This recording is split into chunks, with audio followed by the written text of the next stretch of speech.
Welcome back to Oliver's Stories.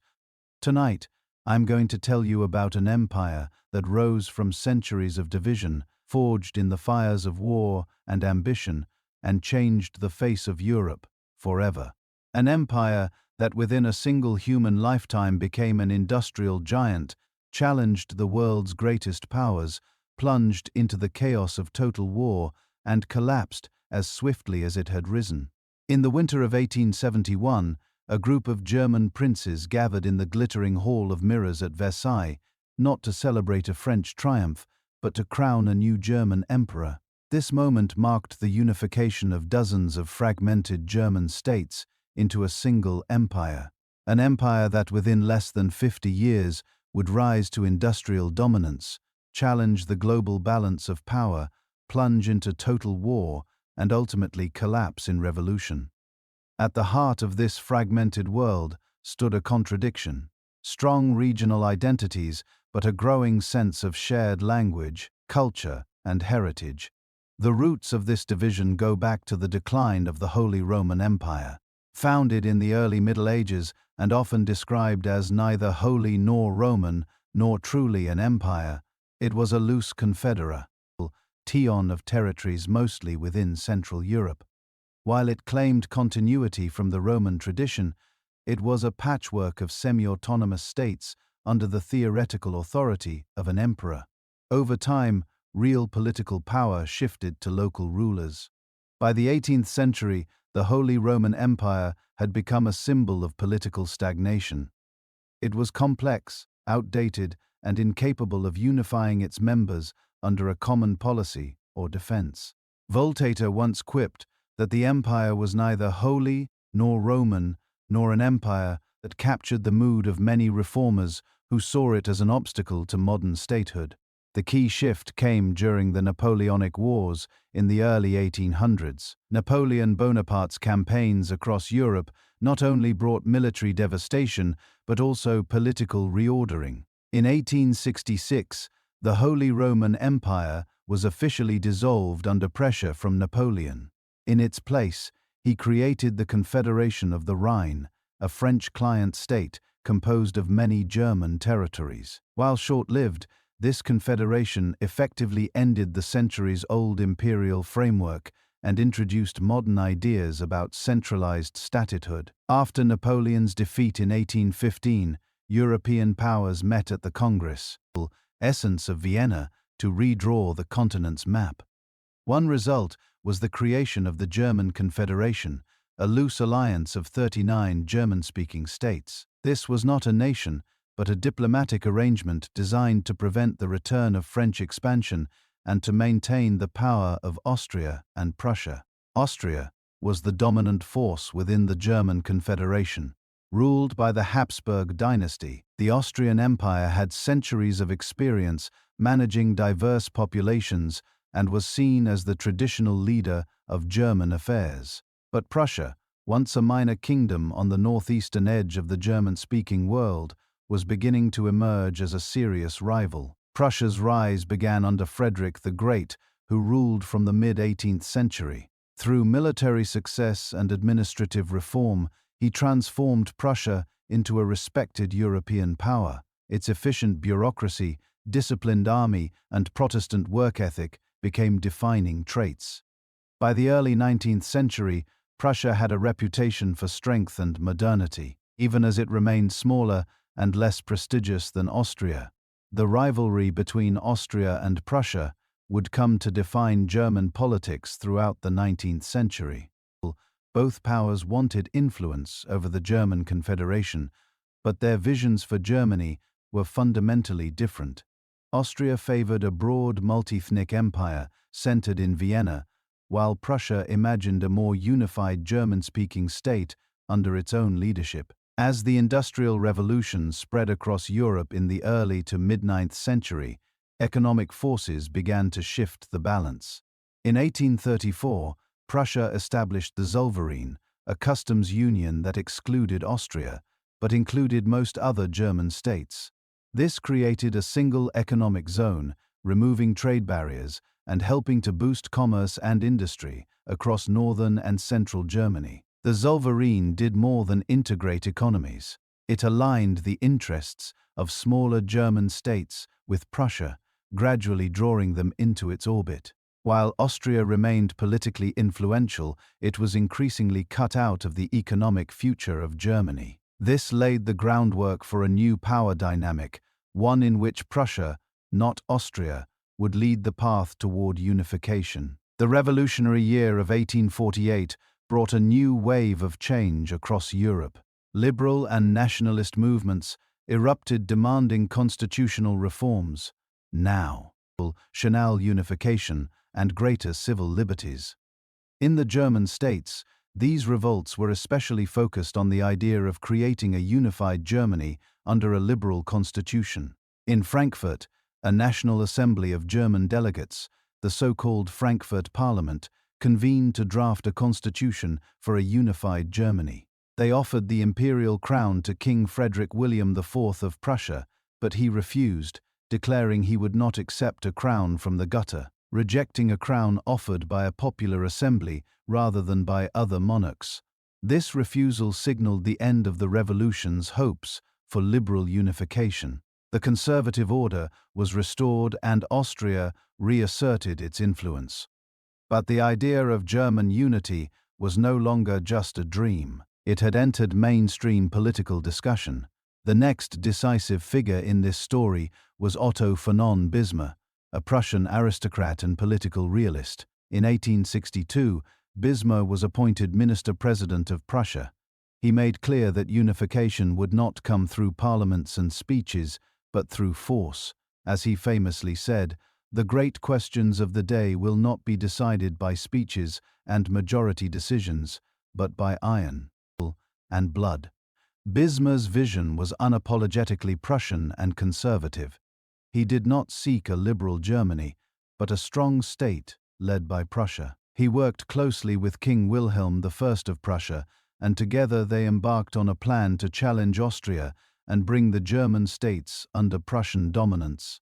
To achieve this, Bismarck would first isolate Austria diplomatically, then defeat it militarily. But before confronting Austria directly, he needed to prove Prussia's strength and expand its influence. The first opportunity came in 1864, when Prussia and Austria jointly declared war on Denmark over control of the duchies of Schleswig and Holstein, territories with mixed German and Danish populations. This brief war, known as the Second Schleswig War, ended in victory for the German allies, but it also swayed the seeds of conflict between Prussia and Austria. The two powers disagreed over how to administer the newly acquired duchies. Bismarck deliberately escalated tensions, maneuvering Austria into a diplomatic corner. By 1866, the stage was set for war between the two German giants. The resulting Austro-Prussian War, also called the 7 Weeks' War, was short but decisive. Prussia's modernized army won a crushing victory at the Battle of Königgrätz. Austria was forced to withdraw from German affairs entirely. Following the war, Bismarck dissolved the old German Confederation and created the North German Confederation under Prussian leadership. Austria was excluded, and Prussia emerged as the unquestioned leader among the northern German states. Southern German states, such as Bavaria and Württemberg, remained independent, but were now clearly within Prussia's strategic influence. The idea of a unified Germany was no longer hypothetical. It was a matter of time and of war. Prussia had the military, the economic strength, and now the political foundation. What remained was to bring the southern states into a common German nation. By the mid-9th century, Prussia had emerged as the dominant force in northern Germany. Its victory over Austria in the Austro-Prussian War of 1866 had shifted the balance of power, eliminating Austria from German affairs and bringing the North German Confederation under Prussian leadership. Yet, Germany was still not a unified nation. The southern German states remained independent, culturally aligned with their northern neighbors, but politically cautious. Bismarck, the Prussian minister-president, now faced the final challenge: to unify all German-speaking states under Prussian rule. His solution was war. Specifically, a war that would make unification both inevitable and desirable. Otto von Bismarck understood the power of external threat. While he had used diplomacy, treaties, and military action to advance Prussia's interests, he believed that national unity could best be achieved by galvanizing public opinion through conflict. The southern states, such as Bavaria, Württemberg, and Baden, were wary of Prussian dominance. They feared losing their autonomy within a larger German state. Bismarck needed a way to convince them that unity under Prussia was not only preferable but necessary. France would provide that opportunity. In the late 1860s, France was ruled by Emperor Napoleon III, nephew of the original Napoleon Bonaparte. Napoleon III sought to preserve France's status as the dominant continental power. He was wary of a strong, unified Germany on his eastern border, especially one led by an assertive Prussia. When the Spanish throne became vacant in 1870 and a Hohenzollern Prince Leopold of the same royal house as Prussia was offered the crown, France reacted with alarm. The idea of being surrounded by Hohenzollerns in both Germany and Spain threatened French strategic interests. France demanded assurances that the Prussian King Wilhelm I would permanently withdraw support for Leopold's candidacy. Wilhelm met with the French ambassador at EMS and politely refused further concessions. Bismarck then took this mundane diplomatic exchange and deliberately edited the king's report, the EMS dispatch, to make it appear as though Wilhelm had insulted the French envoy. The altered telegram was released to the press, and it had the desired effect. In France, public outrage soared. National pride demanded a response. In Germany, it appeared that France was acting aggressively toward Prussia. Within days, France declared war on Prussia. Bismarck had maneuvered France into appearing as the aggressor, making it politically easier for the southern German states to join the war on Prussia's side. The Franco-Prussian War began in July of 1870. It would last less than a year, but have immense consequences. Prussia's military, strengthened by earlier reforms and experiences, was well prepared. The general staff system developed under Helmuth von Moltke the Elder allowed for rapid mobilization and coordination. The railroads played a crucial role in moving troops efficiently. Prussian tactics emphasized speed, precision, and overwhelming force. French forces, on the other hand, were poorly coordinated and lacked the same level of organization. Within weeks, the Prussians had taken the initiative. A series of battles across eastern France culminated in the catastrophic defeat of the French army at Sedan in September of 1870. There, Napoleon III himself was captured along with tens of thousands of soldiers. The Second French Empire collapsed and a new French Republic was declared in Paris. Yet, the war did not end. The new French government refused to surrender and instead called for national resistance. Prussian forces advanced and laid siege to Paris in the autumn of 1870. The siege lasted through the winter with harsh conditions and food shortages afflicting the civilian population. Despite sporadic attempts at relief and continued resistance, the city eventually capitulated in January of 1871. During the Siege of Paris, a symbolic and transformative event took place.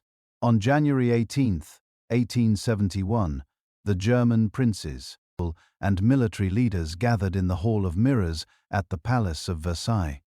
It was there, amid the splendor of a defeated French monarchy's residence, that King Wilhelm I of Prussia was proclaimed German Emperor, Kaiser of a newly unified German Empire.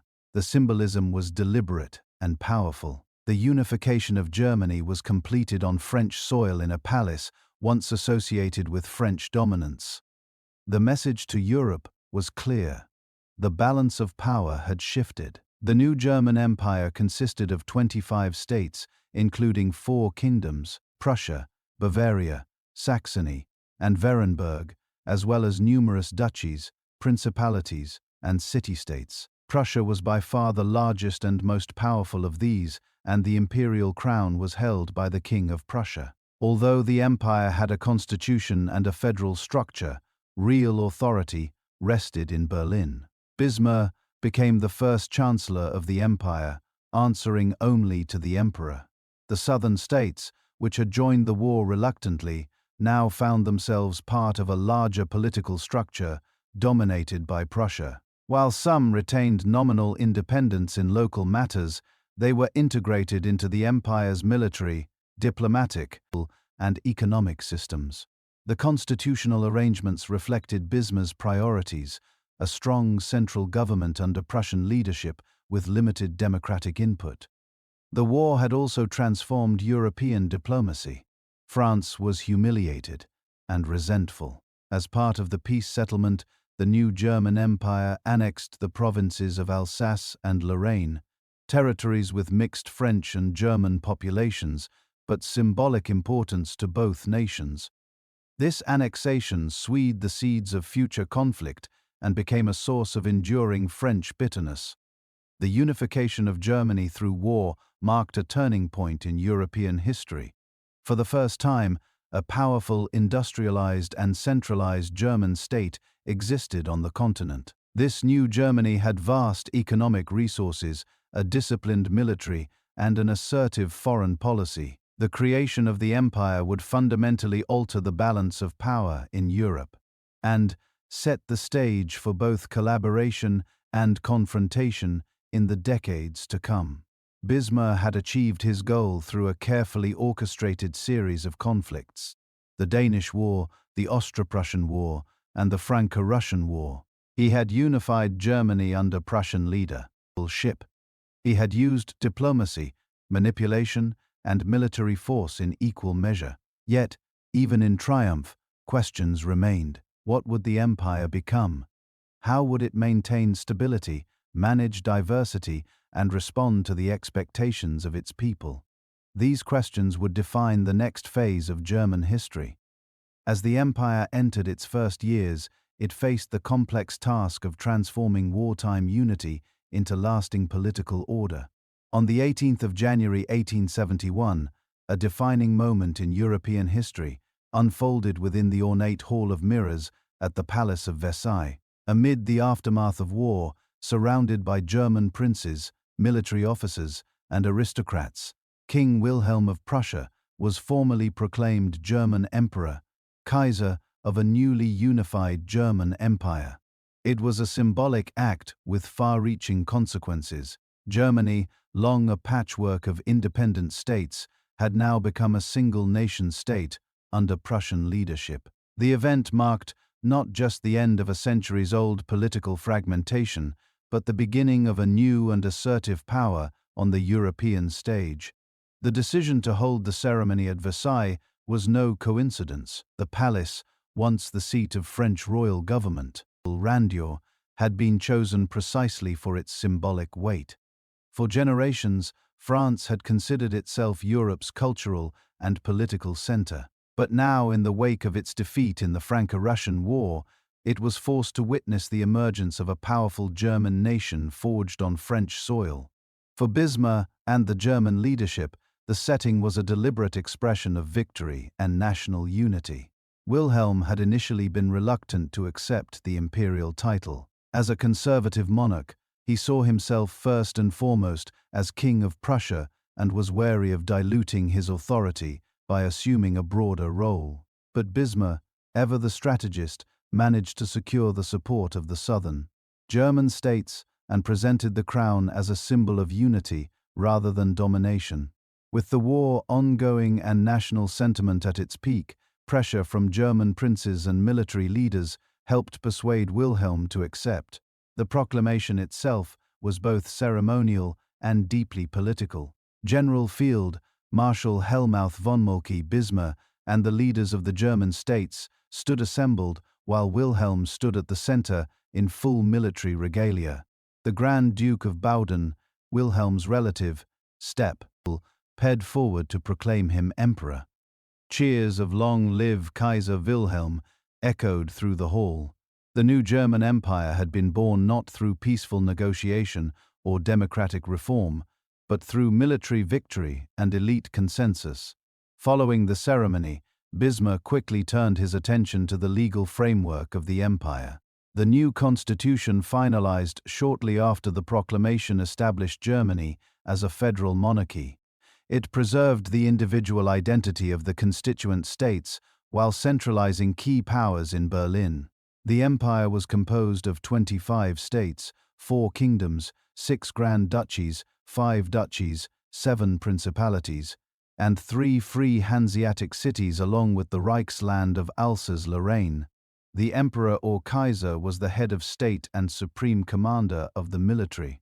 He had the authority to appoint the chancellor to declare war with the consent of the Bunds and represent Germany in foreign affairs. The imperial crown was tied to the Prussian throne, meaning that whoever ruled Prussia would also be emperor of Germany. This ensured that Prussia remained the dominant force in the new political order. The chancellor, appointed by the Kaiser, was the head of government and held real executive power. Bismarck, as the first chancellor, shaped the office in his own image. He answered only to the Kaiser and was not responsible to the parliament known as the Reichstag. This structure allowed Bismarck to maintain strong centralized control while appearing to operate within a constitutional framework. The Reichstag, elected by universal male suffrage, was the lower house of the legislature. While it could debate laws and approve budgets, its power was limited. The Bunds, the upper house, represented the individual states and held greater influence, particularly in matters of constitutional change. Prussia held a disproportionately large number of votes in the Bundesrat, giving it a de facto veto over any legislative reforms. This imbalance ensured that the conservative elites, who had engineered unification, remained firmly in control. Culturally, the unification was met with widespread enthusiasm across much of the German-speaking world. Nationalist sentiment had been growing for decades, and the victory over France provided a powerful emotional foundation for unity. Newspapers, school books, and public monuments celebrated the new empire as the fulfillment of a long-held dream of national unity. Yet, not all regions embraced unification with equal enthusiasm. Bavaria, in particular, had been a reluctant partner in the process and retained a number of special privileges under the new arrangement. These included control over its own army in peacetime and certain exemptions from imperial taxes. The German Empire was a federal state, but it was far from equal in practice. Prussia accounted for roughly 2/3 of the empire's territory and population, and its dominance shaped every aspect of imperial policy.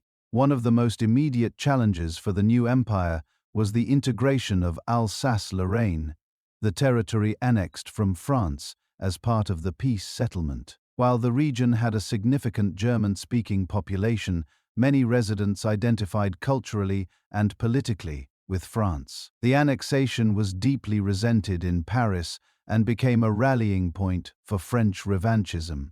The desire to reclaim the lost provinces. This decision would haunt German diplomacy for decades to come and contribute to the deepening hostility between France and Germany. Domestically, the unification created both opportunity and tension. The empire inherited a strong military tradition, a growing industrial base, and a literate population. These were assets that Bismarck would soon use to build internal stability and project power abroad. But the new state also brought together diverse regions with different histories, religious affiliations, and political traditions. Managing these differences would be a central task for the imperial government in the years ahead. Religion was one source of division. While northern Germany was predominantly Protestant, many of the southern states were Catholic. The Catholic Church remained influential in social and political life, and its authority often clashed with the secular ambitions of the Prussian state. These tensions would soon erupt into open conflict during the Kulturkampf, a struggle between Bismarck and the Catholic Church over the control of education and clerical appointments. Another source of tension was the role of democracy.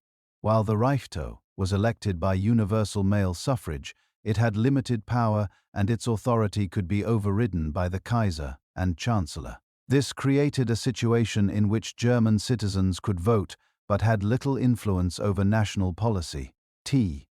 The system gave the appearance of popular participation without granting meaningful control. It was a compromise that satisfied conservative elites but left liberal and socialist forces frustrated. Despite these contradictions, the early years of the empire were marked by a sense of achievement and purpose. Germany had become a major power, unified under a strong state with a clear national identity. The empire had the tools to build a modern industrial economy, expand its military reach, and influence European affairs. Yet the very method of unification based on military conquest, elite agreement, and centralized authority also planted the seeds of future conflict. The political system lacked flexibility, excluded many voices, and relied heavily on the authority of a single figure, the emperor. As the empire moved forward, it would have to contend with rising demands for political reform, regional autonomy, and social justice. With the empire now officially established, Bismarck turned his attention to shaping its internal structure and external strategy. He would spend the next 2 decades managing the delicate balance between maintaining conservative control and addressing the press. Hours of a rapidly changing society. The foundations had been laid. The German Empire existed. But how would it endure? With the German Empire proclaimed in early 1871, Otto von Bismarck stood at the peak of his power. Having unified Germany under Prussian leadership, he now turned to the challenge of consolidating that unity. No longer focused on war and diplomacy, Bismarck became the architect of domestic policy in a nation that was newly created but deeply divided in culture, religion, and political ideology. His goal was to preserve the imperial system he had helped create, strong, centralized, and dominated by conservative forces, while managing the emerging forces of democracy, socialism, and Catholic resistance. Bismarck served as both Chancellor of the German Empire and Minister-President of Prussia. These dual roles gave him immense authority.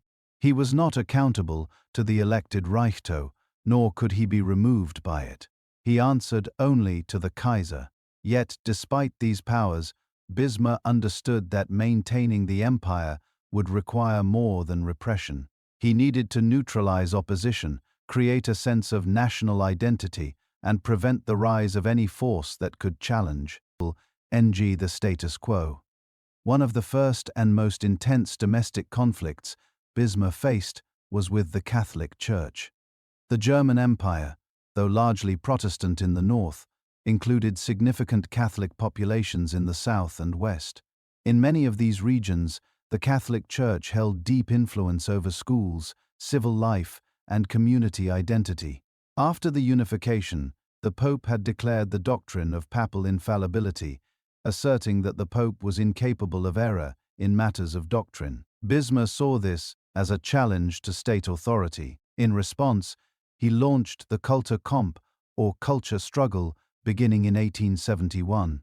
The aim was to reduce the power of the Catholic Church in public life and assert state control over religious matters. A series of laws were passed that placed Catholic education under state supervision, expelled Jesuits from Germany, and required priests to be educated in German universities.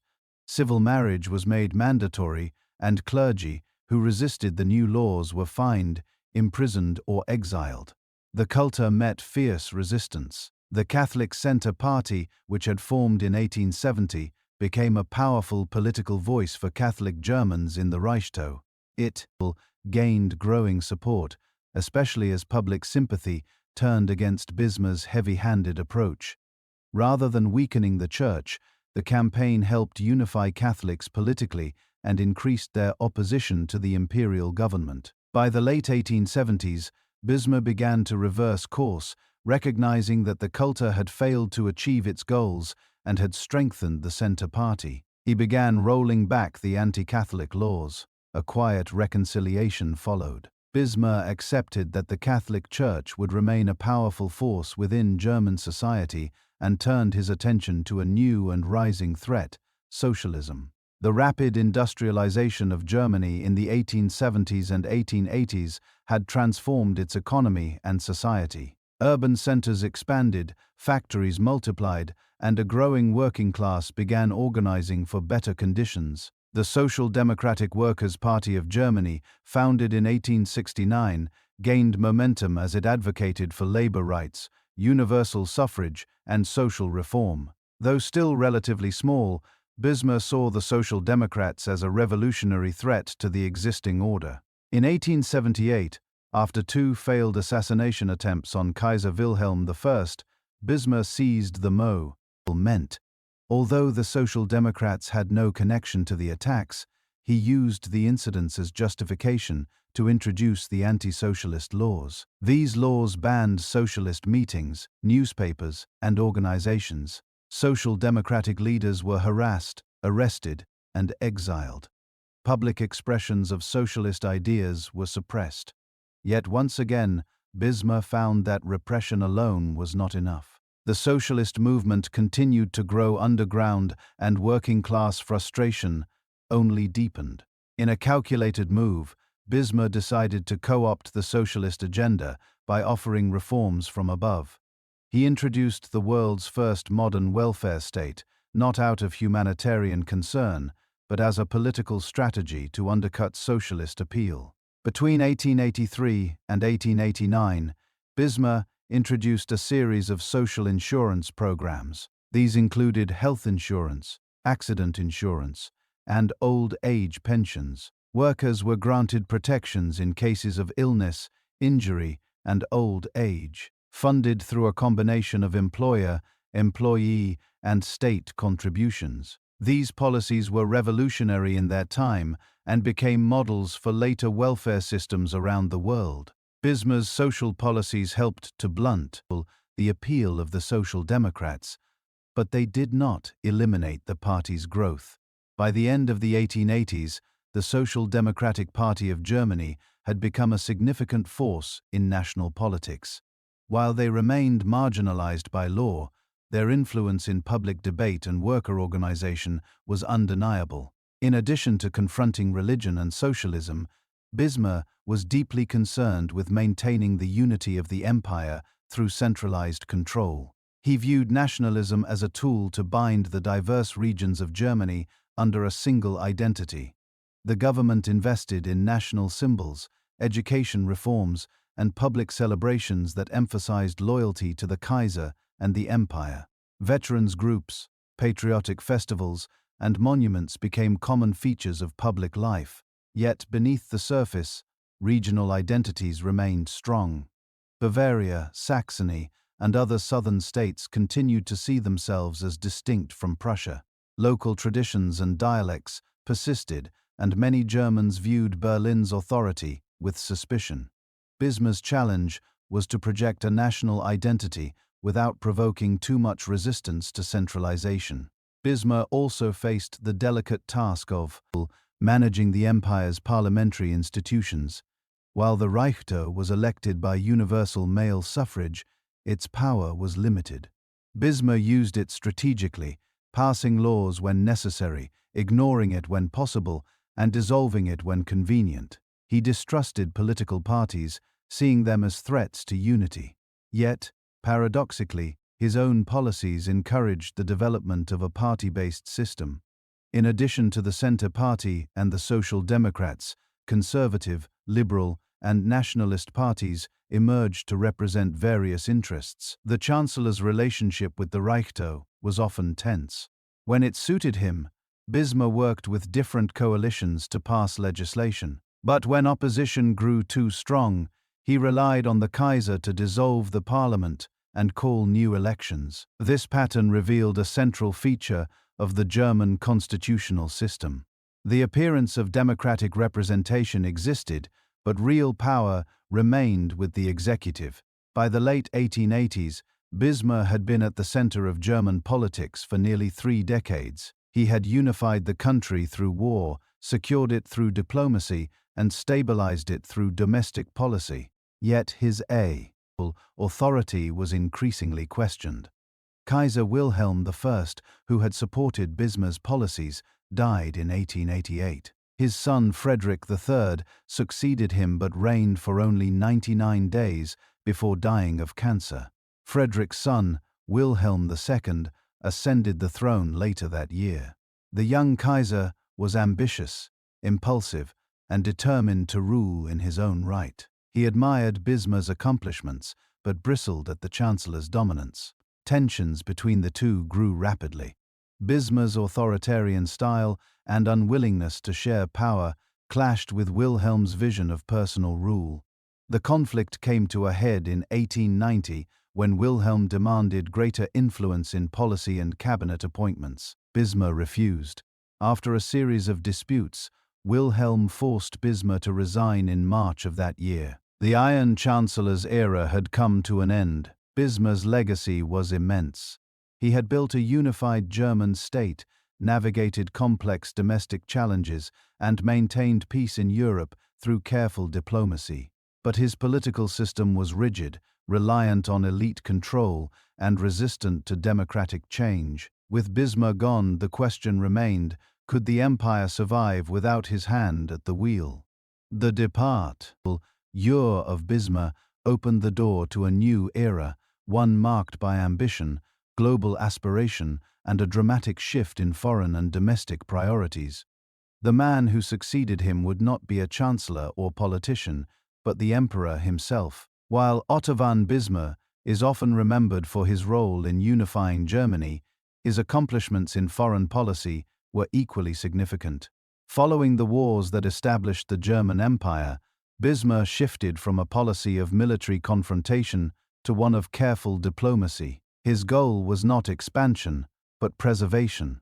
He understood that Germany, now a dominant power in the center of Europe, could easily provoke fear and hostility from its neighbors. To avoid this, Bismarck focused on maintaining peace through a complex network of alliances designed to isolate France, reassure other powers, and keep the newly formed empire secure. Bismarck's foreign policy rested on a few basic principles. First, Germany should not seek additional territorial gains in Europe. Second, France must be diplomatically isolated to prevent it from forming alliances that could threaten Germany. Third, cooperation with Austria, Hungary, and Russia was essential to maintain stability in the East. And finally, Germany must avoid naval rivalry with Britain, which could trigger a confrontation the empire was not prepared to handle. After the Franco-Prussian War, France remained humiliated by its defeat and the loss of Alsace-Lorraine. Its government and population viewed Germany with deep resentment. Bismarck knew that France would seek revenge and would likely try to build alliances to support its cause. To prevent this, Bismarck worked to keep France diplomatically isolated and politically weak. His first major step was the formation of the League of the Three Emperors in 1873. This informal alliance linked Germany, Austria, Hungary, and Russia, the three great conservative monarchies of Central and Eastern Europe. The agreement was meant to preserve the political status quo and suppress revolutionary movements. Though ideologically aligned, the alliance faced challenges due to conflicting interests, particularly in the Balkans, where Austria-Hungary and Russia competed for influence. In 1879, after tensions with Russia increased, Bismarck signed the dual alliance with Austria-Hungary. This formal agreement stated that, if either power were attacked by Russia, the OA there would come to its aid. It was a defensive alliance not directed against France, but it marked a more permanent alignment with Austria-Hungary. Bismarck considered this alliance essential because he viewed Austria as a strategic partner in containing potential instability in the Balkans. To maintain ties with Russia, Bismarck expanded the dual alliance into a broader agreement in 1881 called the Three Emperors League. It was a renewal of the earlier understanding among Germany, Austria, Hungary, and Russia. But it attempted to reconcile their competing interests in the Balkans through diplomatic arrangements. Still, these agreements remained fragile. When the Three Emperors League collapsed in 1887 due to renewed conflict between Austria, Hungary, and Russia, Bismarck responded with a secret treaty known as the Reinsurance Treaty. Under this arrangement, Germany and Russia promised to remain neutral if either were involved in a war with a third power, so long as Germany did not attack France and Russia did not attack Austria.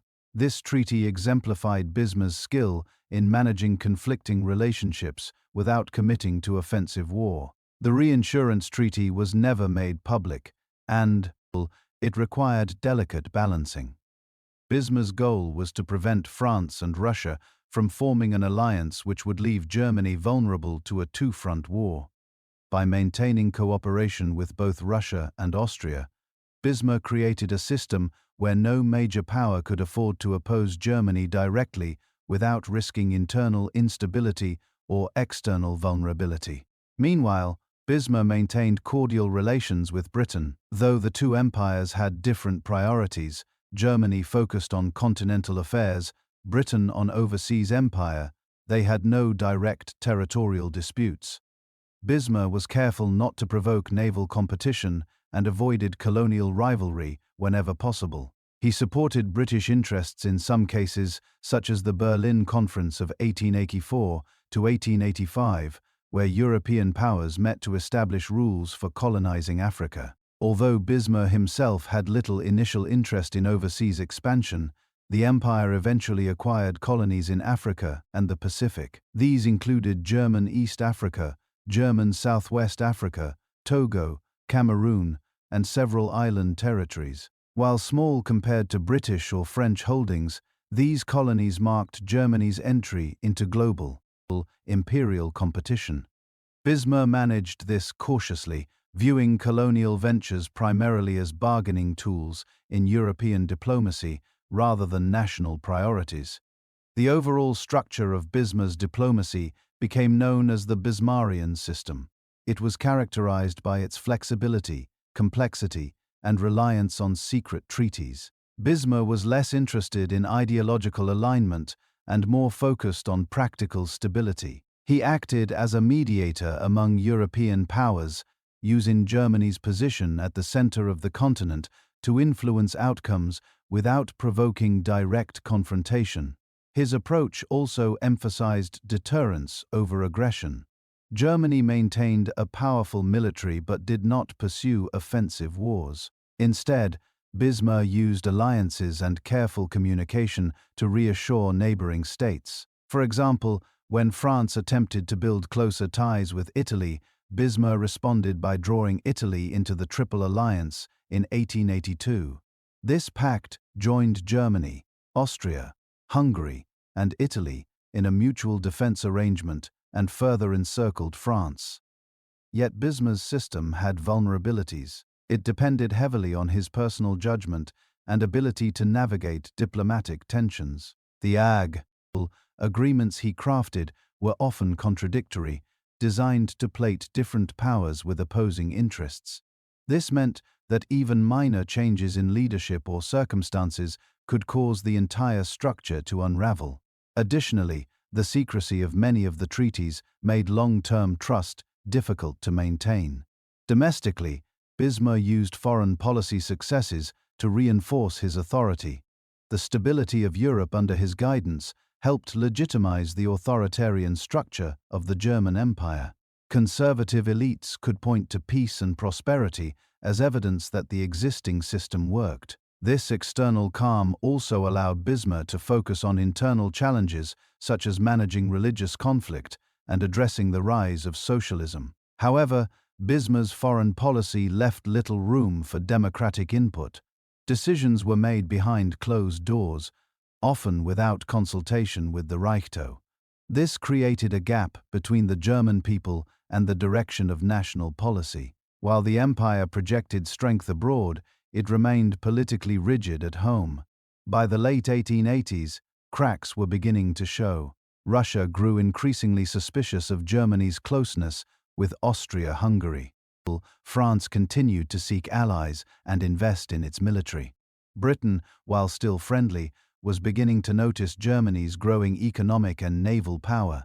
Although war had been avoided, tensions simmered beneath the surface. When Kaiser Wilhelm II ascended the throne in 1888, he inherited a foreign policy system that was effective but fragile. Bismarck's resignation in 1890 removed the architect of this careful balance. Wilhelm's more aggressive and personal approach to diplomacy would soon challenge the stability Bismarck had worked so carefully to preserve. In the end, Bismarck's foreign policy was one of containment, prudence, and equilibrium. He had no desire for empire building through conquest, no interest in challenging the world's naval powers, and no appetite for ideological crusades. His aim was to keep Germany safe, prosperous, and respected without triggering war. For nearly 2 decades, he succeeded. But with Bismarck gone, the question became, would his successors understand the delicate architecture he had built, or would they tear it down in pursuit of something more grand?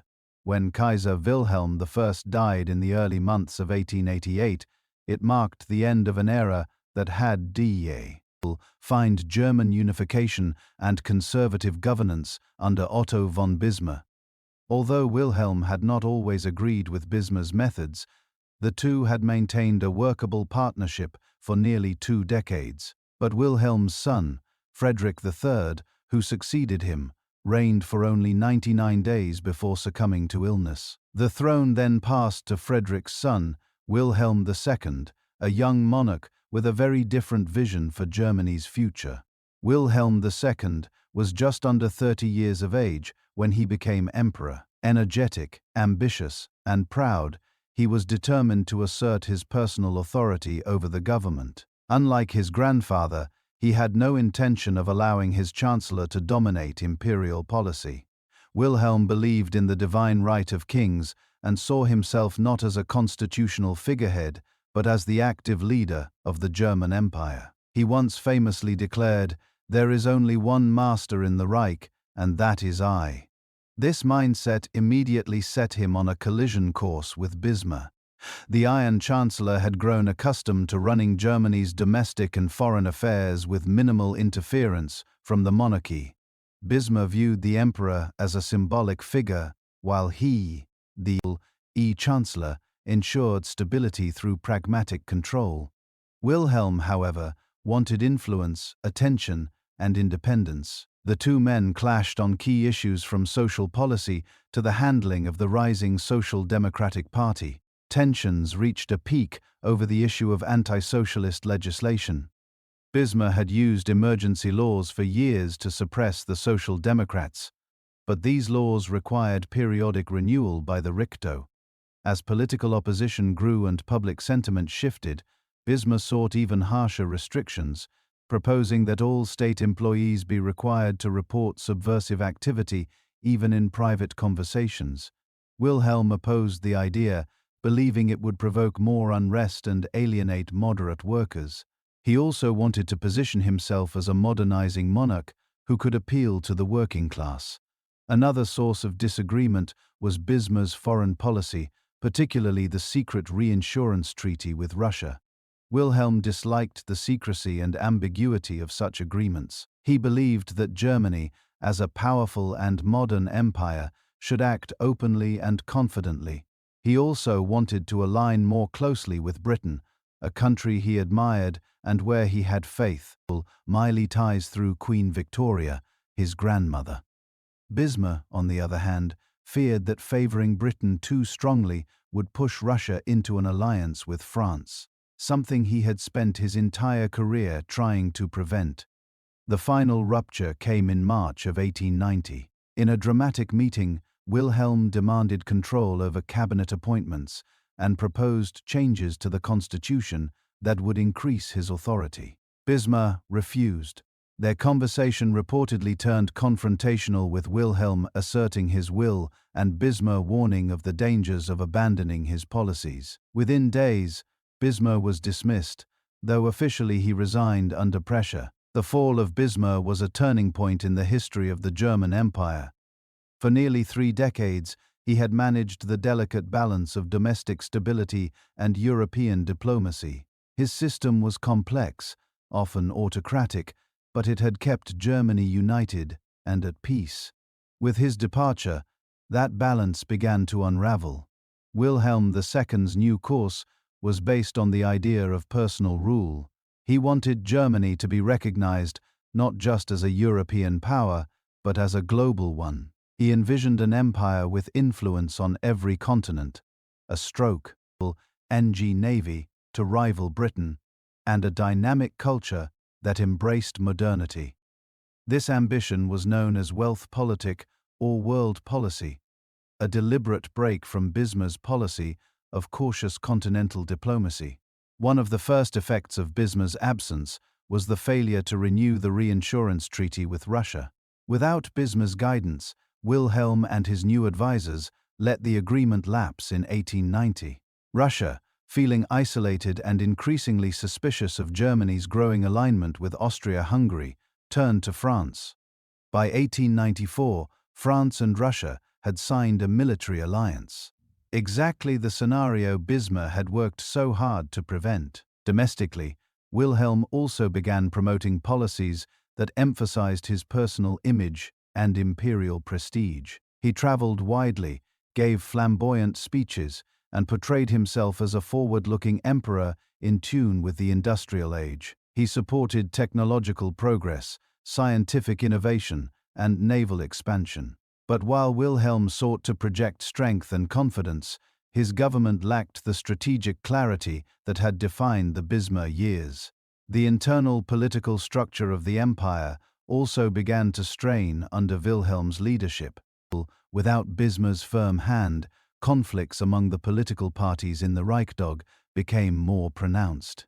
The Social Democratic Party continued to gain support, fueled by growing worker dissatisfaction and urban poverty. The Kaiser's efforts to appeal to the working class through limited social reforms were not enough to reverse the trend. Meanwhile, the conservative elites, landowners, industrialists, and military leaders remained powerful, but divided over how to handle the changes sweeping German society. Some favored more repression, others called for reforms. The result was policy drift.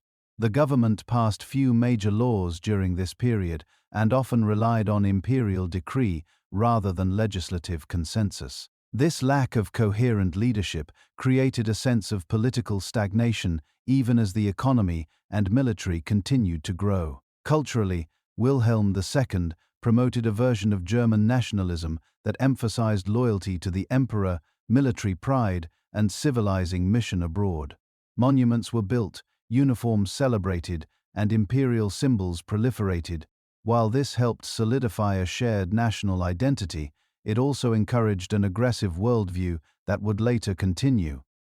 Tribute to confrontational foreign policies. Wilhelm's break with Bismarck also changed the tone of German diplomacy. Where Bismarck had operated in shadows, building secret alliances and mediating conflicts, Wilhelm preferred public gestures and bold rhetoric. He gave interviews to foreign newspapers, made dramatic declarations about Germany's place in the world, and frequently undermined his own diplomats with off-the-cuff remarks. This unpredictability made it harder for other European powers to interpret Germany's intentions. At the same time, Wilhelm surrounded himself with advisors who were less independent than Bismarck. Chancellors who followed, such as Leo von Capri and Bernhard von Bülow, lacked the political weight to shape policy decisively. Real power remained with the Kaiser, but his focus was often more theatrical than strategic. As a result, German policy became more reactive and less coordinated, especially in response to international crisis. By the end of the 19th century, Germany had become a major industrial power, a military heavyweight, and a rising global actor, but it had also become diplomatically isolated, politically unstable, and increasingly divided at home. The dismissal of Bismarck had removed the one figure capable of holding together the contradictions of the empire. In his place stood a monarch driven by ambition, but often unsure of how to realize it. The shift from Bismarck's realism to Wilhelm's ambition marked the beginning of a new chapter in the empire's history, one defined not by caution and balance, but by risk and expansion. As Germany prepared to pursue its place in the world, it would soon find itself navigating alliances, rivalries, and crises that Bismarck had long warned against. With the dismissal of Bismarck in the spring of 1890, the German Empire entered a new chapter, one marked by ambition, expansion, and increasing global visibility. Under Kaiser Wilhelm II, Germany adopted a bold new strategy that broke sharply from Bismarck's cautious and defensive foreign policy. This strategy, known as Weltpolitik, or world policy, aimed to establish Germany as a global power, both politically and militarily. Weltpolitik was not a formal doctrine laid out in a single document. Rather, it emerged as a guiding principle under Wilhelm II's reign, reflecting his belief that Germany, as a rising industrial and military power, deserved a greater role on the world stage. No longer content with Bismarck's focus on European balance and peace, the new leadership believed that prestige, influence, and even survival depended on overseas presence and naval strength. Central to Weltpolitik was the idea of building an empire that matched Britain's in scale and stature. Although Germany had acquired a few colonies in Africa and the Pacific during the Bismarck era, these were limited in economic value and size. Wilhelm and his advisors saw colonial expansion as a way to gain raw materials, secure markets for German industry, and project national pride. They believed that without overseas colonies, Germany would fall behind in the global hierarchy of empires. To carry out this vision, the German government began investing heavily in its navy. Until this point, Germany's naval forces had been modest, focused mainly on coastal defense and protection of trade routes. But Wilhelm envisioned a blue water navy, a fleet capable of operating across oceans and challenging the naval supremacy of Britain. This ambition was formalized with the appointment of Admiral Alfred von Tirpitz as State Secretary of the Imperial Naval Office in the late 1890s. Tirpitz became the architect of Germany's naval expansion. He promoted what became known as the Tirpitz Plan, a long-term project to build a modern battle fleet centered around heavily armed battleships. His strategy was based on the risk theory, the idea that if Germany built a navy large enough to inflict serious damage on the British Royal Navy in a conflict, Britain would be deterred from attacking in the first place. Even if Germany could not match Britain ship for ship, the threat of damage would serve as a strategic equalizer. In 1898, the Reichsrat passed the first naval law authorizing the construction of new battleships and cruisers. A second, more ambitious naval law followed in 1890. Over the next decade, Germany poured resources into shipbuilding, establishing large naval bases at Kiel and Wilhelmshaven and launching new warships at an accelerating pace. These developments did not go unnoticed. Britain, which had long maintained its global dominance through naval superiority, regarded Germany's build-up as a direct threat. For centuries, Britain had followed the two-power standard, maintaining a navy larger than the next two largest navies combined. The German challenge prompted an arms race at sea, with both nations expanding their fleets and introducing new classes of dreadnoughts, the most advanced battleships of their time. This naval rivalry had broader diplomatic consequences. Previously, Britain had pursued a policy of splendid isolation, avoiding formal alliances and focusing on its empire. But Germany's growing naval threat led Britain to re-evaluate its position. In the early 20th century, Britain moved closer to France and Russia, forming the basis of what would later become the Triple Entente. While Politik increased Germany's visibility on the world stage, it did not yield significant colonial gains. Most of the world's territories had already been claimed by other powers during the earlier waves of imperialism. Germany's late arrival to the colonial game meant it had to settle for what remained. Territories like German East Africa, German Southwest Africa, Togoland and Cameroon. These colonies required investment and military presence, but offered limited returns in terms of trade or strategic advantage. Still, the symbolic value of empire mattered greatly to Wilhelm II and the nationalist press. Colonial ventures were celebrated at home through exhibitions, popular literature, and school curricula. The image of Germany as a civilizing force abroad was promoted aggressively, even as resistance in the colonies led to brutal suppression.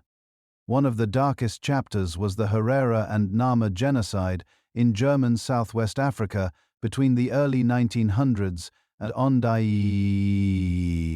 1908, where German forces conducted a systematic campaign of extermination against local populations resisting colonial rule.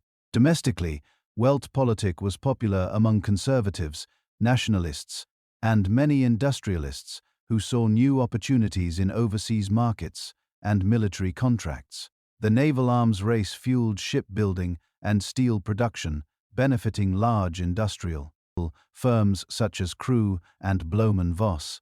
Patriotic associations like the Navy League promoted support for the fleet among the public, organizing rallies and producing propaganda to justify the costs of expansion. However, the focus on external prestige did not resolve Germany's internal political tensions. The Social Democratic Party continued to grow, representing an increasingly urban and industrial working class. The gap between the authoritarian political system and the expectations of a more politically aware population widened. The Kaiser's government, although energetic in foreign affairs, remained resistant to meaningful democratic reform.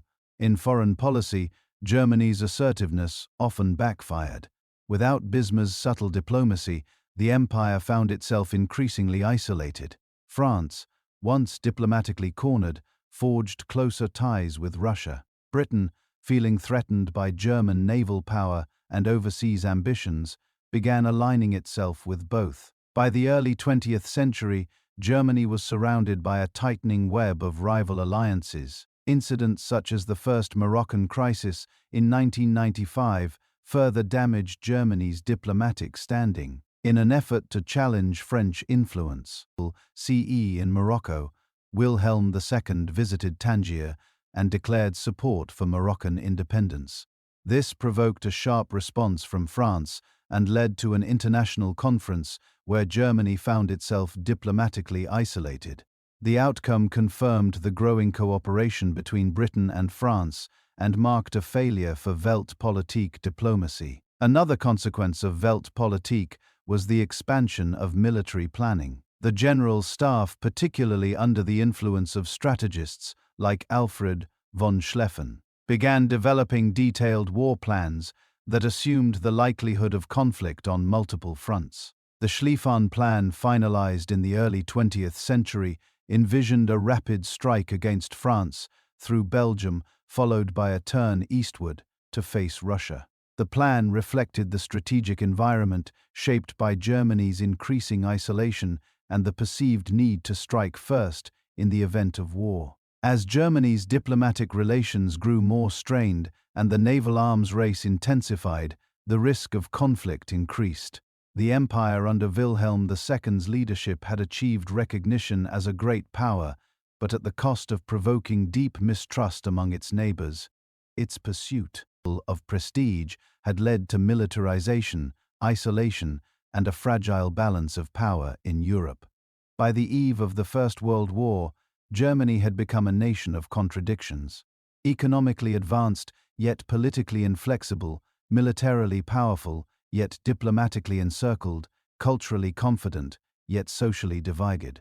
Weltpolitik had given Germany a louder voice on the global stage, but it had also accelerated the rivalries and tensions that would soon erupt into the most destructive conflict the continent had ever seen.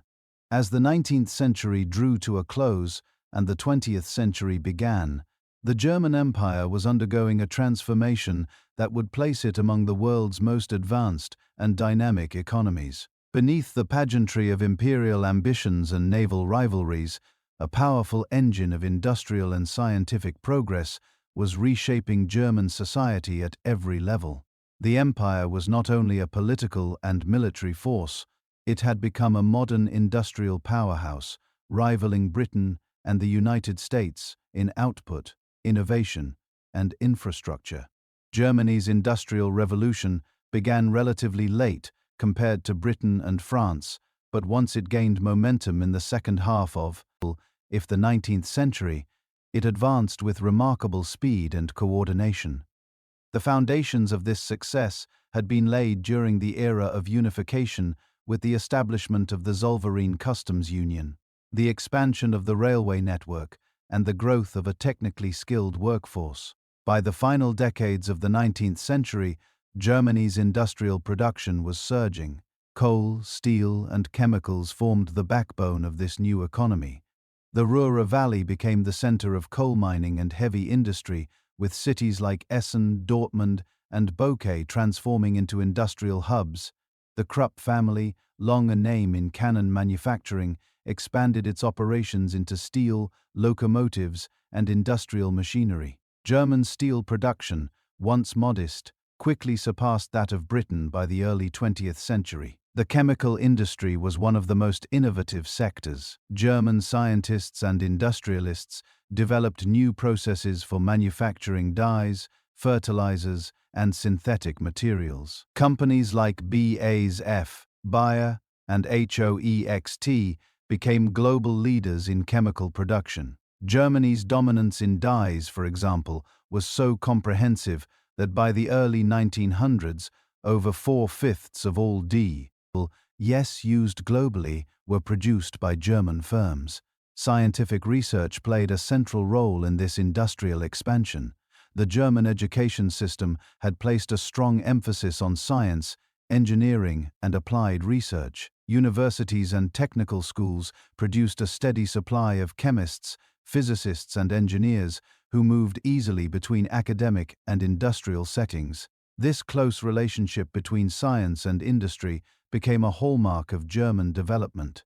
The success of this model can be seen in figures like Fritz Haber, who alongside Carl Bosch developed the Haber-Bosch process for synthesizing ammonia from nitrogen in the atmosphere. This innovation, first achieved in the early 20th century, revolutionized agriculture by enabling large-scale production of fertilizer. It also had far-reaching military applications in the production of explosives. Haber's work exemplified the dual nature of German science, capable of advancing both human welfare and military power. The electrical industry was another area where Germany excelled. Companies such as Siemens and AEG Allgemeine Electricity at Gesellschaft were at the forefront of innovation in electrical engineering, power generation, and communication technologies. Electric streetcars, telegraphs, and lighting systems became increasingly common in German cities. By the outbreak of the First World War, Germany was producing more electrical equipment than any other country in Europe. Infrastructure development kept pace with industrial growth. Germany's railway network expanded rapidly, facilitating the movement of goods and people across the empire. Canals and rivers were modernized to support inland shipping, and urban centers grew rapidly as rural populations migrated to cities in search of work. Berlin, Hamburg, and Munich became major centers of commerce, finance, and innovation. This economic transformation had profound social effects. The working class grew in size and visibility, and urbanization brought new challenges and opportunities. Living conditions in industrial cities were often poor, with overcrowding, pollution, and inadequate sanitation. Yet, wages gradually rose. Consumer goods became more accessible, and the growth of labor unions gave workers a stronger collective voice. The emergence of a modern middle class was another consequence of industrialization. Engineers, managers, teachers, and professionals found new roles in the expanding economy.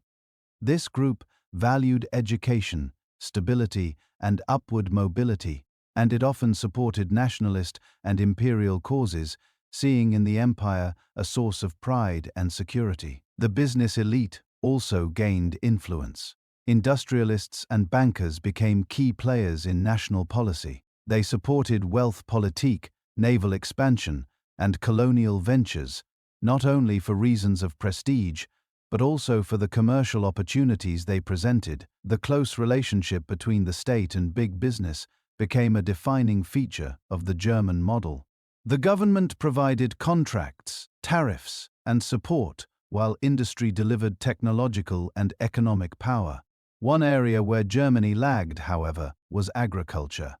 The eastern regions of the empire, particularly Prussia, remained dominated by large estates, known as Junkergüter. Controlled by the aristocratic Junker class, these estates relied on traditional farming methods and seasonal labor from poorer regions. The Junkers maintained strong political influence, especially within the Prussian Landtag and the upper echelons of the military and bureaucracy. Their conservative outlook often clashed with the demands of industrial society, but their support was essential to maintaining the social and political order. Despite these tensions, Germany's economic growth was striking. By the eve of the First World War, the empire had surpassed Britain in industrial output and ranked second globally only to the United States. It led in many scientific disciplines, held a strong trade surplus, and had accumulated significant capital reserves. The state also played a significant role in shaping economic development. Unlike the laissez-faire model favored in Britain, Germany adopted a more interventionist approach. The government invested in infrastructure, supported research, and protected domestic industries through tariffs. This collaboration between the state, academia, and industry created a uniquely coordinated system of national development. Education reform was another pillar of this success. Primary education became nearly universal, and secondary education prepared students for both university and technical careers. Germany's university system, with its focus on rigorous scholarship and specialization, attracted students and scholars from across the world. By the early 20th century, German was considered the international language of science.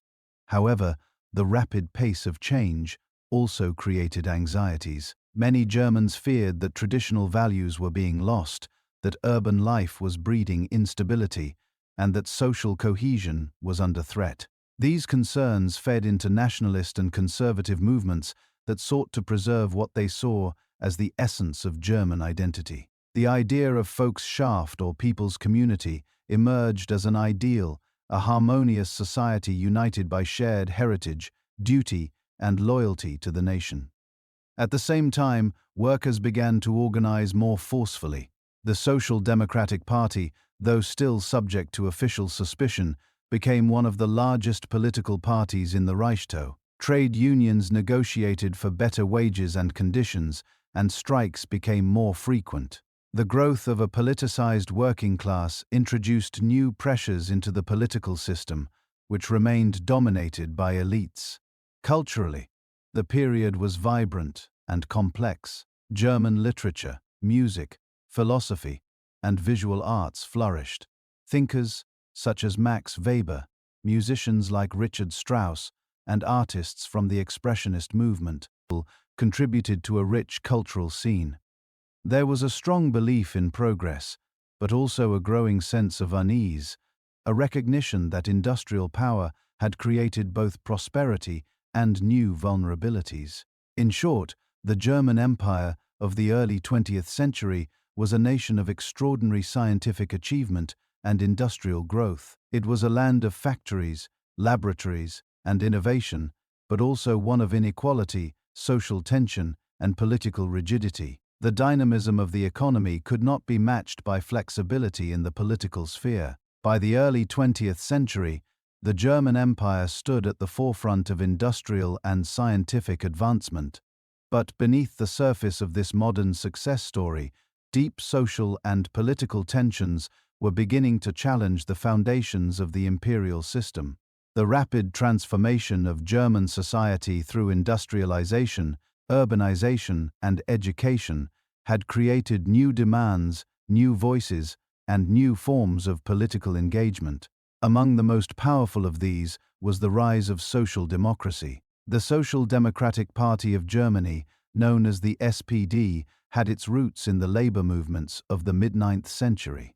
Founded in the 1860s as a party representing workers and trade unions, it combined socialist ideals with calls for democratic reform.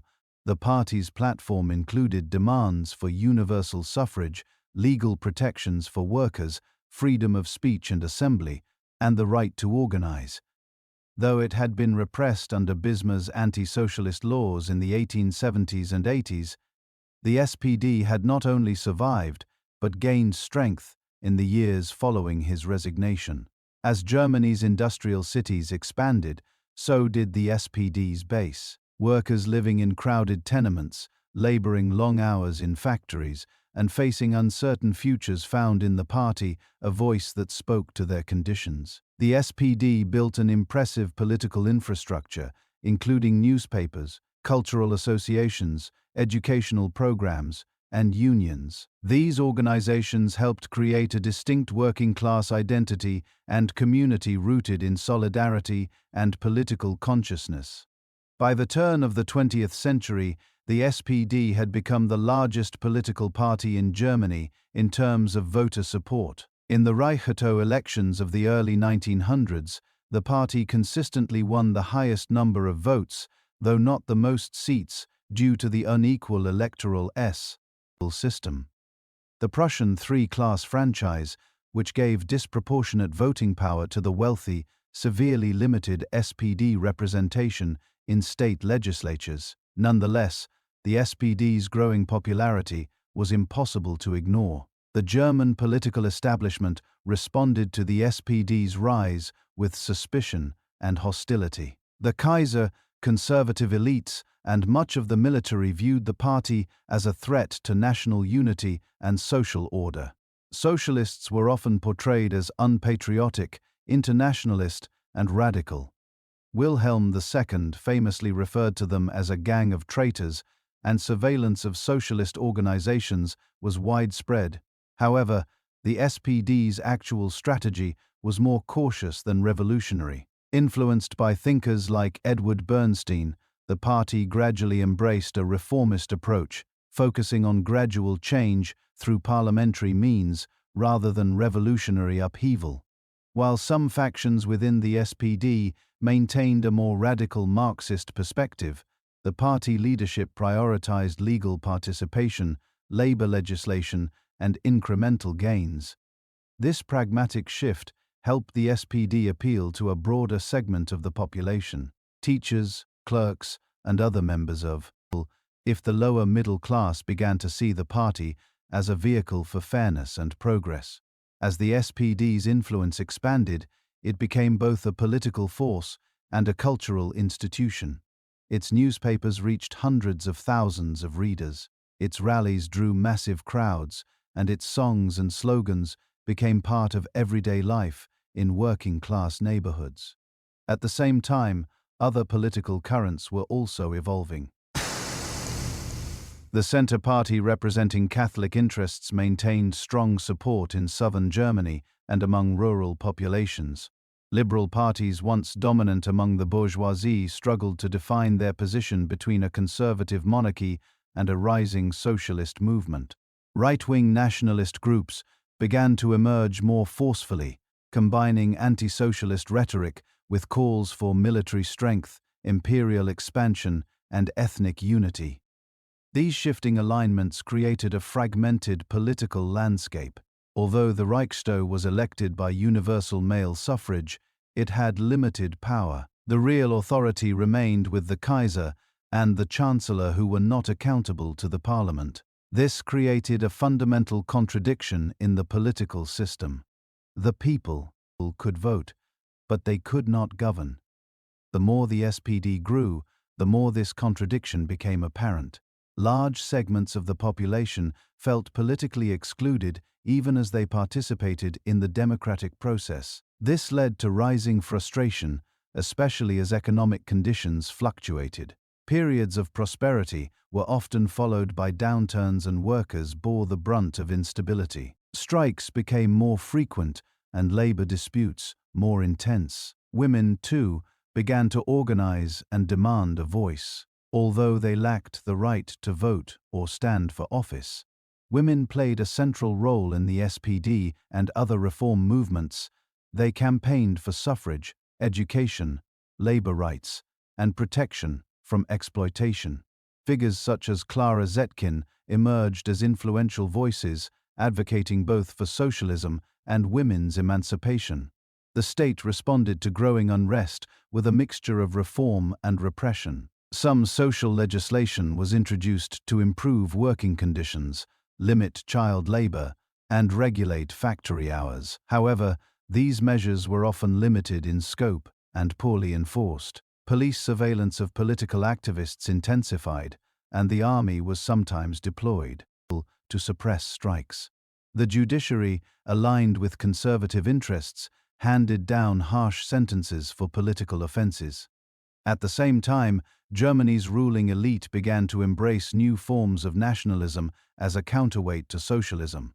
The idea of Volksgemeinschaft, or people's community, was promoted as an ideal of unity that transcended class conflict.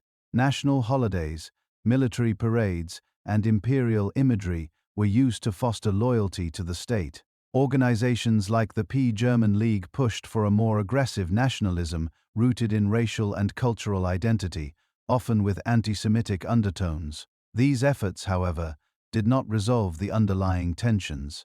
Germany remained a society divided between an industrialized, politically conscious working class and a conservative establishment clinging to traditional authority. The imperial government refused to undertake significant constitutional reforms that would democratize power. As a result, political pressure continued to build. Intellectuals and reformers debated the future of the empire. Some argued for gradual liberalization, fearing that repression would only fuel revolution. Others warned that Germany was heading toward a breaking point, that without meaningful change, the social fabric would tear under the weight of contradiction. By the second decade of the 20th century, the German Empire stood at a crossroads. Economically strong and culturally vibrant, it was also politically brittle and socially divided. The SPD had shown that new forces could rise within the imperial system, but the system itself had proven resistant to adaptation. The consequences of this rigidity would soon be tested, not by domestic movements alone, but by forces far beyond Germany's borders. As international crises mounted and Europe drifted toward war, the question was no longer whether Germany could reform itself, but whether it could withstand the storm that was coming. By the early years of the 20th century, the German Empire had firmly established itself as a leading industrial and military power. However, as Germany sought to translate this strength into global influence, its aggressive posture in foreign affairs began to strain relations with other major powers. Between the First Moroccan Crisis in the early 1900s and the escalating tensions in the Balkans, by the eve of the First World War, a series of national incidents revealed just how fragile the European balance had become and how Germany's ambitions were contributing to the unraveling. The first major flashpoint was Morocco. In the early 20th century, Morocco remained one of the few regions in North Africa that had not yet been fully colonized by a European power. France had long shown interest in expanding its influence there, and by the early 1900s, it had reached a secret understanding with Britain, allowing for eventual control over Moroccan affairs. Germany, seeing itself increasingly sidelined in colonial matters, decided to challenge this arrangement. In the spring of 1950, Kaiser Wilhelm II made a dramatic visit to the Moroccan city of Tangier. There he delivered a public speech in support of Moroccan independence and declared that Germany had interests in the region as well. His words were not just diplomatic posturing, they were a deliberate attempt to provoke a crisis and test the strength of the Franco-British understanding. The result was the First Moroccan Crisis. France, backed by Britain, refused to back down. Germany demanded an international conference to resolve the matter. The Algeciras Conference was conducted, Vend in early 1960, bringing together the major European powers. Although Germany hoped to divide France and Britain, the opposite occurred. The two allies stood firm, and Germany found itself isolated. The final resolution gave France a privileged role in Morocco, while offering Germany only symbolic concessions. The crisis marked a turning point in European diplomacy. It confirmed the strengthening relationship between Britain and France and signaled that Germany's attempts to assert global influence would be met with resistance. It also deepened a sense of encirclement within German political and military circles, a belief that the empire was being unfairly constrained by jealous rivals. In response, Germany continued to build its military strength and pursued more assertive foreign policies. But tensions did not ease. Just a few years later, the Second Moroccan Crisis erupted. In 1911, France sent troops into Morocco to suppress a local uprising. Germany responded by dispatching a gunboat, the Panther, to the port of Agadir, claiming to protect German interests. This show of force alarmed Britain, which viewed the deployment as a threat to naval routes and imperial stability. The crisis nearly brought the great powers to the brink of war.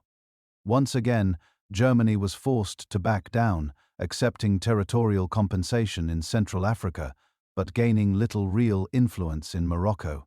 Domestically, the crisis further emboldened nationalist voices who argued that Germany needed to act more decisively to protect its status. While Germany's involvement in Morocco strained Western diplomacy, an even more dangerous set of developments was unfolding in southeastern Europe. The Balkans, a region of diverse ethnic groups, weak empires, and nationalist aspirations, had long been a source of instability. The decline of Ottoman control and the ambitions of Austria, Hungary, Russia, and emerging Balkan states created a volatile environment. Austria-Hungary, Germany's closest ally, had its own imperial concerns in the Balkans.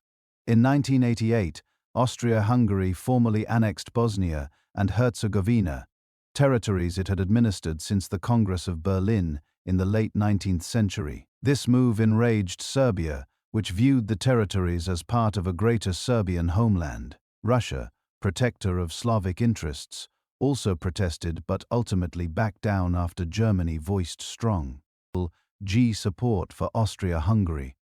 This incident, known as the Bosnian Crisis, revealed the depth of Germany's commitment to its alliance with Austria-Hungary. It also heightened tensions with Russia and Serbia. Germany's willingness to stand firm against Russian pressure convinced many in Europe that the empire was increasingly aggressive and willing to support its allies, regardless of the consequences. In the following years, the Balkans saw two further conflicts, the First and Second Balkan Wars. In the first, a coalition of Balkan states, Serbia, Bulgaria, Greece, and Montenegro, defeated the Ottoman Empire and seized territory. In the second, these former allies turned on each other over the spoils. Austria, Hungary, and Russia became increasingly involved in backing different sides, and Germany watched with concern as the region moved closer to a broader confrontation. For Germany, these crises revealed both opportunity and danger. On one hand, they allowed the empire to demonstrate its loyalty to Austria-Hungary and assert its position in European affairs. On the other hand, they underscored the risk of being dragged into a war by the actions of a smaller ally or the volatility of nationalist movements in southeastern Europe. By this point, the European alliance system had become deeply polarized. Germany and Austria-Hungary stood together in the dual alliance, while France and Russia were tied through a military treaty. Britain, increasingly wary of Germany's naval and diplomatic behavior, had drawn closer to both. Though not formally part of a triple alliance, the understanding between Britain, France, and Russia, known as the Triple Entente, was solidifying. German military planners, especially within the General Staff, began to view war as inevitable. Strategic thinking became dominated by the need to prepare for a two-front conflict. The Schlieffen Plan, developed in the early 20th century, outlined a rapid attack on France through Belgium in the event of war, with the goal of defeating France quickly before turning east to confront Russia. This plan required precise timing, fast mobilization, and total commitment. Once launched, it left little room for diplomatic flexibility once a crisis began. Internally, the German leadership was divided. Civilian leaders often favored restraint, diplomacy, and stability. But within the military and among nationalist circles, there was growing impatience with diplomatic failure and a belief that Germany must assert itself forcefully or risk decline. The crisis of the early 20th century had convinced many that confrontation was not only possible, it was necessary.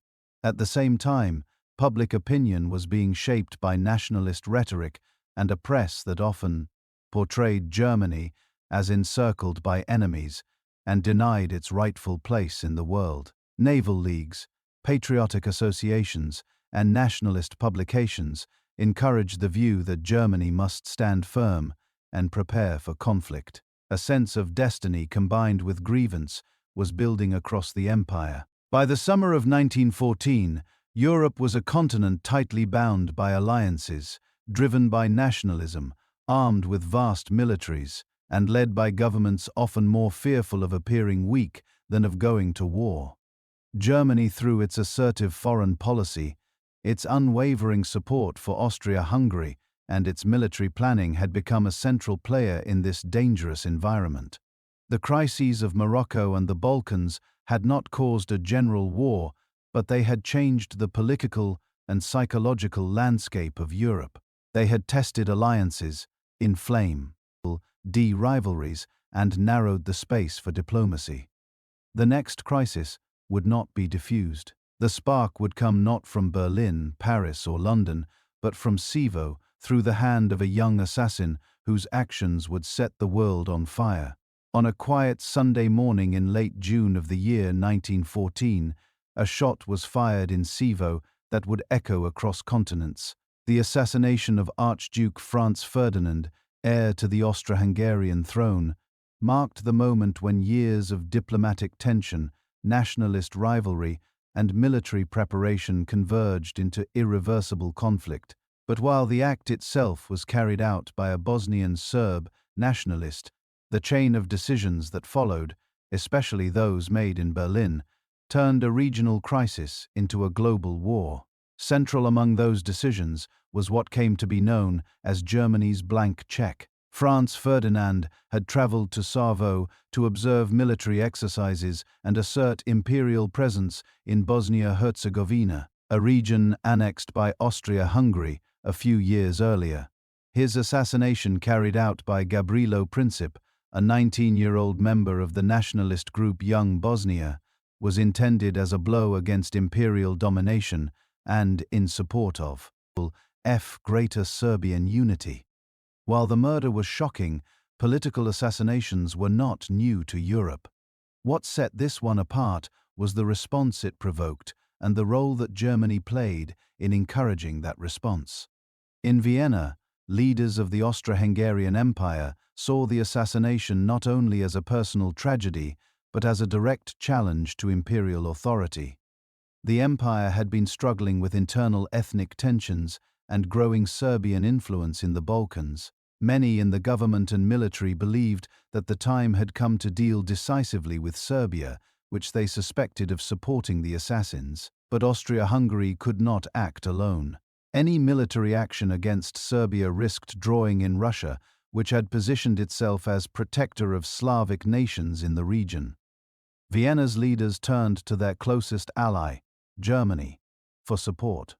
What they sought was reassurance that Germany would stand by them in the event that war expanded beyond the Balkans. Germany's leadership responded with unambiguous backing.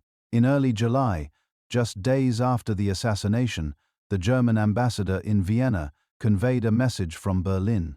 Germany would support Austria-Hungary north, regardless of the course of action it chose. This assurance, given without conditions or limitations, became known as the blank check. Why did Germany offer such unqualified support?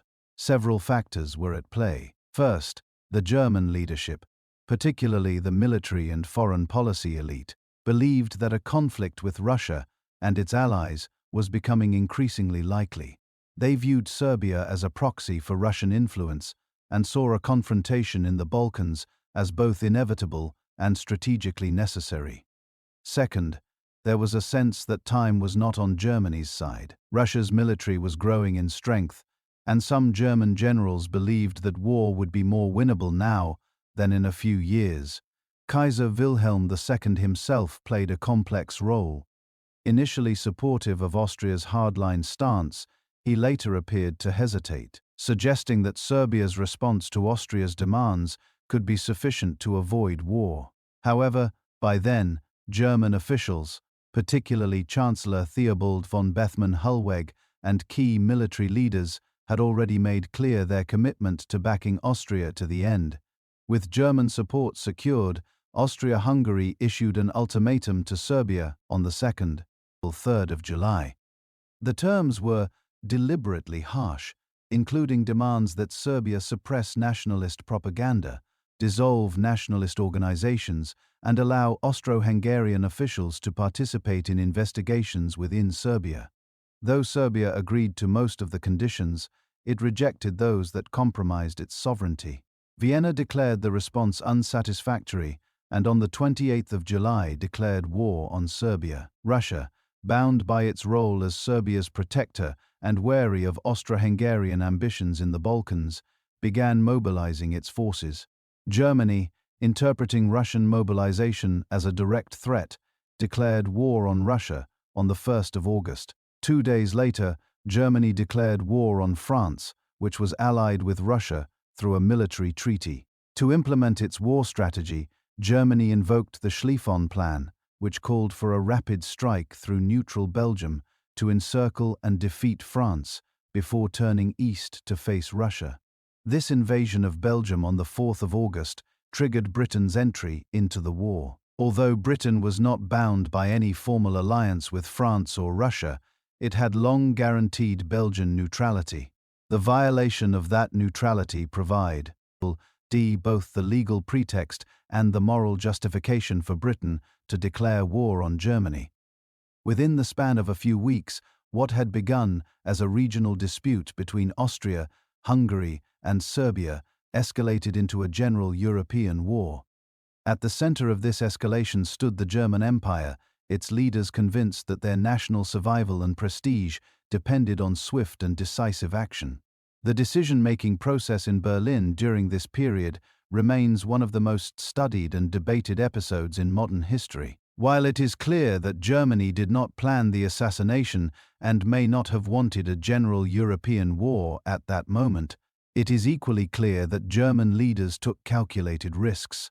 They provided Austria-Hungary with a green light to act aggressively, failed to restrain their ally when restraint was still possible, and committed to a war strategy that required immediate and total mobilization. In issuing the blank check, Germany hoped to preserve its alliance system, maintain credibility, and perhaps achieve a strategic advantage before its rivals could catch up. What it underestimated was the scale of the reaction it would provoke and the resilience of the opposing coalition. The German public, for the most part, rallied behind the government when war broke out. Nationalist fervor swept through cities with crowds cheering departing soldiers and newspapers proclaiming a righteous struggle. Many believed the war would be short, a matter of weeks or months. The government too expected a quick victory based on the precision of its military planning and the power of its army. Yet behind the optimism lay a grim reality. The war that Germany had helped unleash was not the limited conflict of previous European crises. It was a war involving the world's largest empires fought with modern weapons and mass armies. It would not be decided by clever diplomacy or swift campaigns, but by attrition, sacrifice, and endurance. Germany's role in the July crisis was not that of an innocent bystander drawn into conflict against its will. Rather, it was an active participant in escalating the crisis, motivated by a combination of strategic calculation, alliance obligations, and fear of encirclement. The blank check was both a diplomatic blunder and a reflection of deeper structural pressures within the empire. As German troops crossed into Belgium and France, and Russian forces advanced on the Eastern Front, the stage was set for a war unlike any the world had seen before. The German Empire, confident in its strength and sure of its purpose, was now fully committed. But the cost of that commitment would soon become apparent in blood, in hardship, and eventually in the very survival of the empire itself. As the sun rose on the first days of August in the year 1914, Germany stood on the threshold of a war that would engulf not just Europe, but much of the world. The calculated assurances of the July crisis had transformed into irreversible action. Mobilization orders were issued, railway timetables activated, and soldiers dispatched to frontiers. The great powers of Europe, locked in alliance commitments and strategic doctrines, now moved from diplomatic maneuvering to military engagement. Germany, confident in its preparation and driven by the belief that speed would determine victory, set its vast war machine into motion. Germany's strategic plan for war, developed by General Count Alfred von Schlieffen and refined by his successors, was built on the expectation that Germany would face a two-front conflict against France in the west and SSIA in the east. The plan was predicated on defeating France quickly, ideally within a matter of weeks before Russia could fully mobilize its forces. The assumption was that speed, decisiveness, and overwhelming force would secure victory. To do this, the German army would bypass France's heavily fortified eastern border by invading through neutral Belgium and Luxembourg, sweeping westward in a wide arc toward Paris. Once France was subdued, German forces would be transported by rail to the Eastern Front to confront Russia. It was a bold plan that relied on precise timing, logistical mastery, and the assumption that Britain would remain neutral, or at least delay its entry into the war. On the 4th of August, German troops crossed into Belgium. The invasion violated international treaties that guaranteed Belgian neutrality, most notably the Treaty of London signed decades earlier, to which Britain was a guarantor. The German government downplayed the violation, describing the treaty as a mere scrap of paper, a phrase attributed to Chancellor Theobald von Bethmann-Hollweg. But to Britain, the breach was both a moral and strategic affront. That same day, Britain declared war on Germany. Germany now faced what Bismarck had worked so carefully to avoid, a war on multiple fronts against a coalition of major powers, France, Russia, and Britain, each with vast resources and global reach. What had begun as a Balkan crisis had become a European war, and Germany was at its center. The early stages of the war unfolded with both brutal efficiency and tragic miscalculation. German forces advanced rapidly through Belgium, encountering stiff resistance in cities such as Liège and Namur. The German army, though disciplined and well supplied, met fierce opposition from the Belgian army and local populations. Civilians were sometimes accused of being irregular combatants, and reprisals followed. In towns like Leuven and Dante, German troops committed atrocities that shocked world opinion, burning buildings, executing civilians, and destroying cultural landmarks. These actions, widely reported in Allied newspapers, contributed to Germany's growing reputation as an aggressor. The idea of German militarism became a central theme in Allied propaganda. The invasion of Belgium, intended as a tactical shortcut, had instead provoked global condemnation and brought Britain decisively into the war.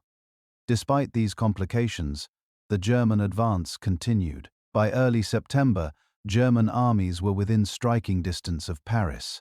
The French army, reeling from earlier defeats, was pushed back across the Marne River. It seemed for a moment that the Schlieffen Plan might succeed, that France would fall quickly as anticipated. But the plan had overestimated the ability of Germany's right flank to maintain its speed and strength. Extended supply lines, exhaustion, and logistical errors began to take their toll. Crucially, the French army under General Joseph Joffre regrouped and launched a counter-offensive at the First Battle of the Marne. Reinforced by British forces arriving from the Channel, the Allies halted the German advance. A gap opened between German armies and the offensive lost momentum. The German High Command, recognizing the danger of overextension, ordered a retreat to more defensible positions. The attempt to knock France out of the war in a single rapid campaign had failed. The war would not end in a matter of weeks. It was now destined to become a long, grinding conflict. In the East, the situation evolved differently. Russia had mobilized more quickly than expected and launched an invasion of East Prussia. German commanders Erich Ludendorff and Paul von Hindenburg led a swift and decisive response at the Battle of Tannenberg in late August. The Russian Second Army was encircled and destroyed with tens of thousands taken prisoner. It was a spectacular victory that boosted German morale and made Hindenburg a national hero. But the Eastern Front would remain active and costly, requiring continuous attention and diverting resources from the Western campaign. On both fronts, the war quickly outgrew the assumptions that had shaped its initial strategies. The German army, designed for short wars of movement, now faced entrenched resistance. In the West, a race to the sea followed as both sides attempted to outflank each other. This maneuvering ended in a stalemate, with both German and Allied forces digging deep trenches from the Swiss border to the North Sea. Trench warfare brought a new and horrifying dimension to the conflict. Conditions were brutal. Mud, rats, disease, and constant shelling became the soldiers' daily reality.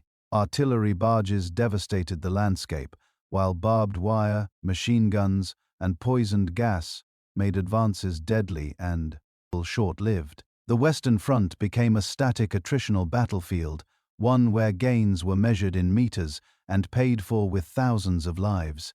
For Germany, the failure of the Schlieffen Plan marked a turning point. The dream of a swift and decisive victory evaporated. The empire now faced a prolonged war requiring total mobilization of society and economy. The German government introduced rationing, redirected industrial production toward armaments, and imposed censorship.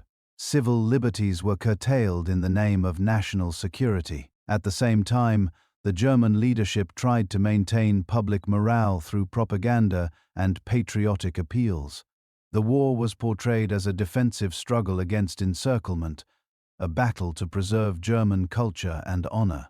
Despite mounting casualties, many Germans continued to believe in the justice of their cause, at least in the early years of the war. The burden of war also began to affect German alliances. Austria-Hungary, though supported by Germany, struggled to contain Russian and Serbian forces. The Ottoman Empire, encouraged by German diplomats and military advisors, entered the war on the side of the Central Powers in late October.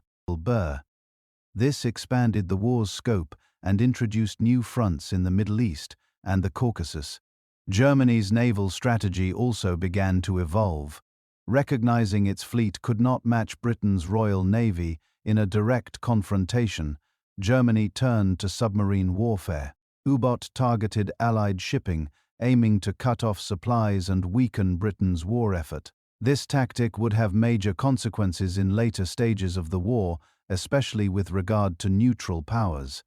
By the end of the year 1914, it was clear that the war would not be over by Christmas, as many had hoped. Instead, Germany was locked in a massive multi-front conflict with no clear end in sight. The cost in human lives was already staggering. The social and economic structures of the empire were under strain. Yet the leadership remained committed to victory, believing that German strength, discipline, and industrial capacity could still bring triumph. What had begun as a swift military gamble had become a war of endurance. Germany, having launched its armies with confidence and resolve, now faced a new and far more uncertain struggle, one that would test not just its military, but the very fabric of the empire itself. By the close of the year 1914, the German Empire had failed to achieve its swift victory on the Western Front.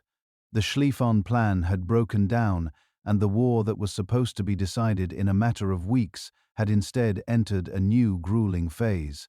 Both sides, Germany and the Allied powers, settled into defensive positions that would define the Western Front for the next 4 years. What followed was not movement, but stagnation. It was a war of endurance defined by trenches, artillery, and unrelenting suffering. The German retreat, after the Battle of the Mn, brought an end to open maneuver and marked the beginning of entrenchment. As German forces dug in to defend their positions, the Allies did the same. From the North Sea coast of Belgium down to the Swiss frontier, a continuous line of defensive trenches stretched across Western Europe. Neither side would manage to break this line decisively for the remainder of the war.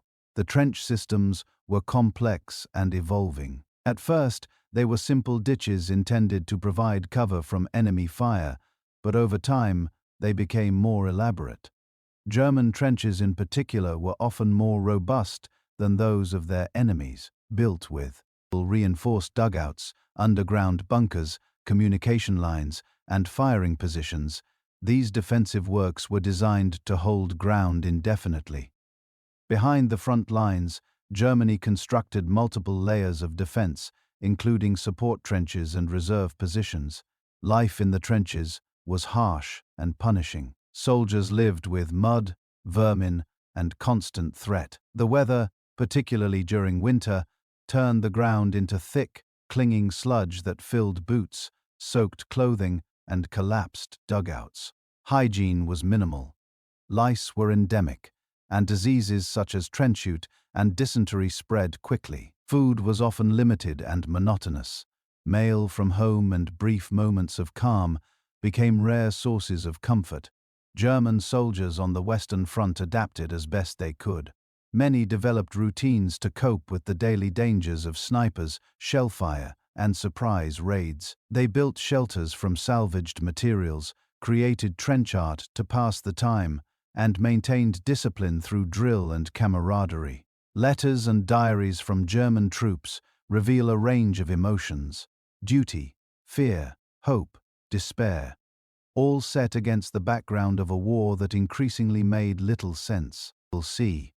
The strategy of both sides during this period became one of attrition. The attempt to wear down the enemy through sustained losses. Battles were often launched with limited territorial objectives, but immense costs in human life. One of the most infamous examples was the Battle of Verdun in the year 1916. Launched by the German army, the offensive was intended to bleed France white to force the French into a costly defense of a symbolically important position. For nearly a year, German and French forces clashed around the fortresses of Verdun. The Germans employed massive artillery bombardments, including gas shells, followed by waves of infantry assaults. The French responded with equally intense counterattacks. Hundreds of thousands of soldiers were killed, wounded, or captured. The battle achieved no decisive strategic breakthrough, but it left an enduring mark on all who fought there. For Germany, Verdun consumed vast resources and manpower, ultimately forcing a withdrawal to original lines. That same year, the Allies launched the Battle of the Somme. This Anglo-French offensive, intended in part to relieve pressure on Verdun, turned into one of the bloodiest battles in human history. On the first day alone, British forces suffered tens of thousands of casualties. German defenders, though dug in and well supplied, also endured enormous losses. The German army demonstrated tactical flexibility by shifting reserves and reinforcing key positions quickly.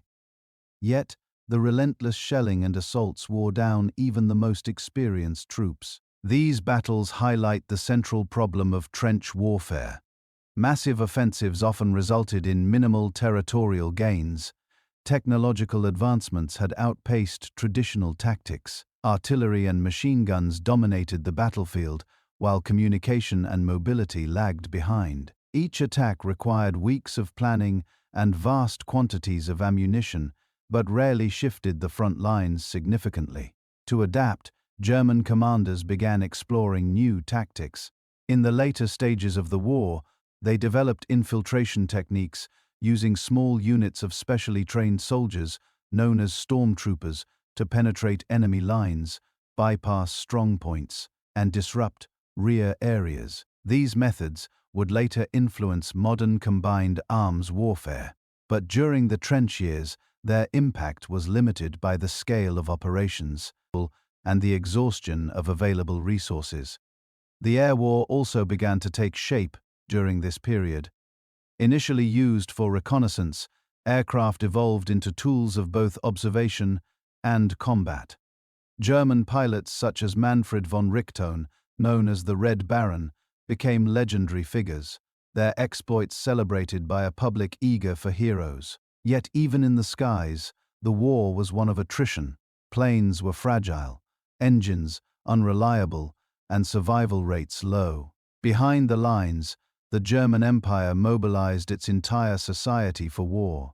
Industry was reorganized to prioritize munitions and military equipment. The Hindenburg Program, introduced in the year 1916, aimed to double armaments production through state planning and labor conscription. Civilian goods became scarce, and food shortages began to take a serious toll. The British naval blockade restricted imports of grain and other essentials, leading to malnutrition and unrest on the home front. Morale at the front and at home began to deteriorate. In the early years of the war, nationalist enthusiasm had been widespread. But by the time trench warfare had become the norm, the realities of prolonged conflict were impossible to ignore. News of mass casualties, economic hardship, and the absence of a clear path to victory fed public discontent. Protests and strikes, though initially limited, began to emerge. The social consequences were significant. The authority of the Kaiser and the traditional elites was increasingly questioned. The Social Democratic Party, which had initially supported war credits in a show of national unity, began to fracture. More radical voices gained support, calling for peace, democratic reform, and worker control. Soldiers on leave brought back grim accounts of the front, further eroding the government's image.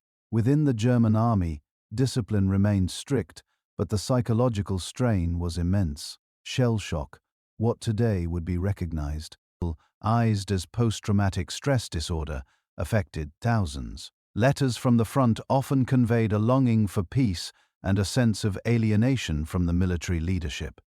Nevertheless, most soldiers continued to fight, bound by duty, habit, and the fear of punishment. Germany's high command, led by General Paul von Hindenburg and his deputy Erich Ludendorff, continued to believe that victory was possible through military means. Their focus remained on achieving a decisive breakthrough either on the Western Front or elsewhere. Yet the longer the war dragged on, the more this belief seemed detached from reality. The empire was bleeding slowly, steadily, and seemingly without end. The trenches of the Western Front symbolized more than just a military stalemate. They reflected the paralysis of a political system unable to adapt, a society stretched beyond its limits, and a generation caught in a conflict it could neither escape nor fully understand. For Germany, the trenches were both a battlefield and a prison, a place where dreams of glory had given way to mud, blood, and a grim determination to survive. While trench warfare defined much of the struggle on the Western Front, the World War was also fought across oceans and continents. For the German Empire, the war at sea and in its colonial holdings represented both an extension of its global ambitions and a test of its military reach. These theaters of war, often overlooked in the larger narrative, played a crucial role in shaping the empire's strategy, its relations with other powers, and its eventual downfall. At the heart of Germany's maritime strategy was its navy, which had been dramatically expanded in the years leading up to the war. The ambition behind this build-up had been to challenge the dominance of the British Royal Navy and to assert Germany's status as a world power. However, by the time war broke out in the summer of the year 1914, the German Navy was still smaller and less experienced than its British counterpart. Early in the conflict, the German surface fleet based in the North Sea at ports such as Wilhelmshaven and Kiel adopted a cautious posture. The Royal Navy had established a blockade of the North Sea, cutting off Germany's access to international trade. Rather than risk a direct confrontation, the German High Seas Fleet largely remained in port, preserving its strength for a future, ultimate decisive engagement. The British Grand Fleet, meanwhile, maintained a constant presence, tightening the economic stranglehold on Germany. Although the surface fleet saw limited action, German naval forces were active in other areas. One of the most famous early engagements occurred in the South Atlantic at the Battle of Coronel in November of the year 1914. A German squadron under Admiral Maximilian von Spee surprised and defeated a British force off the coast of Chile, sinking 2 cruisers. It was a rare German victory at sea and a boost to national morale. However, the triumph was short-lived. A month later, at the Battle of the Falkland Islands, a reinforced British fleet hunted down and destroyed von Spee's squadron. The loss of these ships, along with their experienced crews, marked the end of Germany's serious surface naval operations outside European waters. As Germany's surface fleet faced containment, the Navy turned increasingly to submarine warfare. German U-boat, short for undersea BHA, represented a new and formidable threat. These submarines could operate stealthily, striking merchant and military vessels without warning. Their goal was to disrupt British supply lines and weaken the Allied war effort by cutting off food, weapons, and raw materials. In the early years of the war, German submarines scored notable successes. Merchant ships were sunk in increasing numbers, and the psychological impact on Allied shipping and coastal populations was significant. However, submarine warfare also carried enormous diplomatic risks, particularly when neutral ships were targeted. One of the most consequential incidents occurred in May of the year 1915, when the British passenger liner Lusitania was sunk off the coast of Ireland by a German U-boat. Nearly 1,200 people died, including over 100 American citizens. The sinking of the Lusitania triggered international outrage, particularly in the United States. Although the ship had been carrying war materials, the loss of civilian lives led to intense diplomatic pressure on Germany to restrict its submarine campaign. For a time, the German government agreed to suspend unrestricted submarine warfare, fearing that American entry into the war would tip the balance against the Central Powers. Still, the strategic value of submarines remained undeniable. By the year 1917, Germany had resumed unrestricted submarine warfare, believing that it could force Britain into surrender before American intervention became decisive. This decision would have profound consequences, as it contributed directly to the United States' declaration of war against Germany in April of that year. Beyond Europe and the seas, Germany's overseas colonies also became battlegrounds. Although the empire's colonial holdings were relatively modest compared to those of Britain or France, they were nonetheless significant symbols of national prestige and global reach. The colonies included German East Africa, present-day Tanzania, Rwanda, and Burundi; German Southwest Africa, modern Namibia, Togoland, Cameroon, and various islands in the Pacific and China. At the outbreak of the war, most of these colonies were quickly overrun by Allied forces. In Africa, British, French, Belgian, and South African troops launched coordinated invasions. Togo, and with its strategic wireless station at Kamina, was captured within weeks. German Southwest Africa was invaded by troops from the Union of South Africa, which was itself a British dominion. Despite initial resistance, German forces there surrendered in mid-1915. Cameroon posed more of a challenge. RMA troops supported by local African forces and using the difficult terrain to their advantage managed to resist Allied advances for over a year. However, by early 1916, they too were forced to surrender after a prolonged campaign. The most remarkable colonial defense came in German East Africa, under the command of General Paul von Lettow-Vorbeck, a career officer with a reputation for discipline and unconventional tactics. Lettow-Vorbeck waged a guerrilla war against superior Allied forces.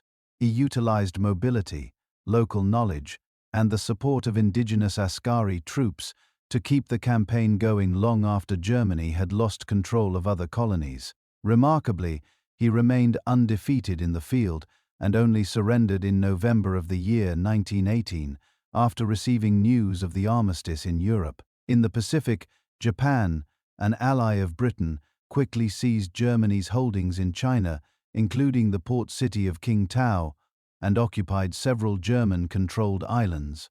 Australian and New Zealand forces took control of German Samoa and other territories. The fall of these colonies marked the end of Germany's brief presence in East Asia and the Pacific. The loss of the colonial empire had left him limited economic impact on Germany during the war, as these territories had not yet been deeply integrated into the imperial economy.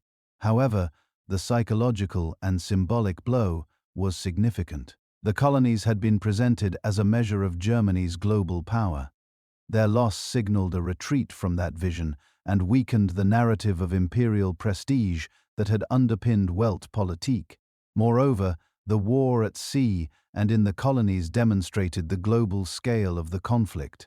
German civilians, long accustomed to thinking of war as something distant or contained, began to experience the full reach of total war. The British naval blockade, tightened year after year, brought hunger and deprivation to the German home front.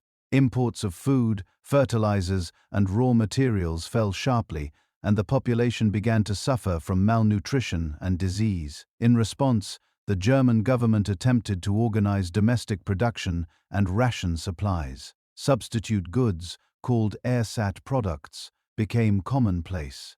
Bread made from potato flour, coffee from roasted barley, and synthetic rubber were all used to compensate for shortages. But these measures could not fully offset the impact of the blockade or the strain of a prolonged war effort. In the end, the naval war and colonial campaigns revealed the limitations of Germany's global reach. Despite technological innovation and bold tactics, the empire lacked the resources, alliances, and strategic depth to challenge the maritime supremacy of Britain or maintain a global empire in the face of overwhelming opposition. What Germany did achieve, however, was to redefine the nature of naval and colonial warfare. Submarine tactics would influence naval strategy for decades to come. While the legacy of colonial resistance, particularly in German East Africa, highlighted the complex and often overlooked dimensions of the war outside Europe. While the Western Front had stagnated in the mud and blood of trench warfare, the Eastern Front offered a very different kind of conflict, marked by vast distances, sweeping offensives, and rapidly shifting front lines. For the German Empire, the war in the East not only brought dramatic military victories, but also opened the door to one of the most consequential political developments of the entire conflict, the collapse of the Russian Empire and the signing of the Treaty of Brest-Litovsk. From the earliest months of the war, Germany faced a dual challenge to hold its western positions while pushing back Russian advances in the east. Although the Russian army had mobilized faster than anticipated, it lacked modern equipment, efficient logistics, and unified command. German forces under the command of General Paul von Hindenburg and his deputy Erich Ludendorff responded swiftly. In the summer of the year 1914, they achieved a stunning victory at the Battle of Tannenberg, encircling and destroying a Russian army in East Prussia. This early success set the tone for Germany's Eastern campaign. Unlike the Western Front, where fortified lines prevented large-scale movement, the Eastern Front allowed for greater maneuverability. Germany and its ally Austria-Hungary launched a series of coordinated offensives aimed at pushing Russian forces out of Poland, Galicia, and the Baltic territories. By the year 1915, the Central Powers had recaptured large swaths of territory. German armies advanced deep into Russian-controlled lands, capturing cities such as Warsaw and Vilnius. They established military administrations to govern the occupied regions, which included parts of modern-day Poland, Lithuania, Latvia, and Belarus. German planners even began considering long-term colonization and Germanization of these territories, a vision that revealed the imperial ambitions behind the military operations. Yet, despite these victories, the Eastern War was far from easy. The scale of the conflict was enormous. The front stretched from the Baltic Sea in the north to the Carpathian Mountains in the south. Roads and railways were few, and weather conditions were often extreme. Supplying troops across such a wide and underdeveloped theater posed serious challenges. Still, the German army proved adaptable. They made effective use of rail transport to shift forces quickly and coordinated with Austria-Hungarian units, despite increasing frustration with their allies' lackluster performance. German commanders frequently had to step in to stabilize Austro-Hungarian lines or take over entire sectors. As the war dragged on, internal pressures began to fracture the Russian Empire. The Tsarist government, already weakened by political stagnation and social inequality, struggled to maintain order. Military defeats, economic collapse, and widespread hunger eroded public confidence. Strikes and protests multiplied and mutinies spread within the army. By early 1917, the crisis reached a breaking point. In March of that year, according to the Gregorian calendar, Tsar Nicholas II abdicated following a wave of mass protests and a general uprising in Petrograd. A provisional government composed of liberal and moderate socialist leaders took power and pledged to continue the war. However, it lacked legitimacy among the people and failed to address the underlying social and economic grievances. Later that year, in November, the Bolsheviks, under the leadership of Vladimir Lenin, seized power in a second, more radical revolution. The new regime immediately announced its intention to end Russia's participation in the war. Lenin, who had returned to Russia earlier in the year with the assistance of German operatives, saw peace as essential to consolidating Bolshevik power. His famous slogan, "Peace, Land, and Bread," resonated with a population desperate for relief. Negotiations between Germany and Soviet Russia began in the city of Brest-Litovsk in December of the year 1917. The talks revealed a profound divide. The Germans, in a position of military superiority, demanded substitute, anti-territorial concessions. The Bolsheviks, while eager for peace, sought to delay or minimize these losses. Initially, the Soviets attempted to stall by adopting a strategy of no war, no peace, hoping revolutionary uprisings in Germany or elsewhere would shift the balance. But, in February of the year 1918, Germany resumed its offensive, advancing swiftly into undefended Russian territory. Faced with the collapse of what remained of the Russian front, the Bolsheviks relented. On the 3rd of March 1918, the Treaty of Brest-Litovsk was signed. It was a humiliating agreement for Soviet Russia, which lost vast territories, including Ukraine, Belarus, the Baltic states, and parts of the Caucasus. These regions contained rich agricultural lands, vital industrial centers, and millions of inhabitants. The treaty effectively removed Russia from the war, allowing Germany to shift its military focus back to the West. For the German Empire, Brest-Litovsk appeared to be a monumental victory. Not only had Germany knocked out one of the major Allied powers, but it also gained access to significant resources. Ukraine, in particular, was seen as a potential breadbasket for the war-starved German population. Action. German forces quickly moved in to occupy and administer these new territories. However, administering this vast and volatile region proved difficult. Local resistance, political instability, and logistical problems plagued German efforts.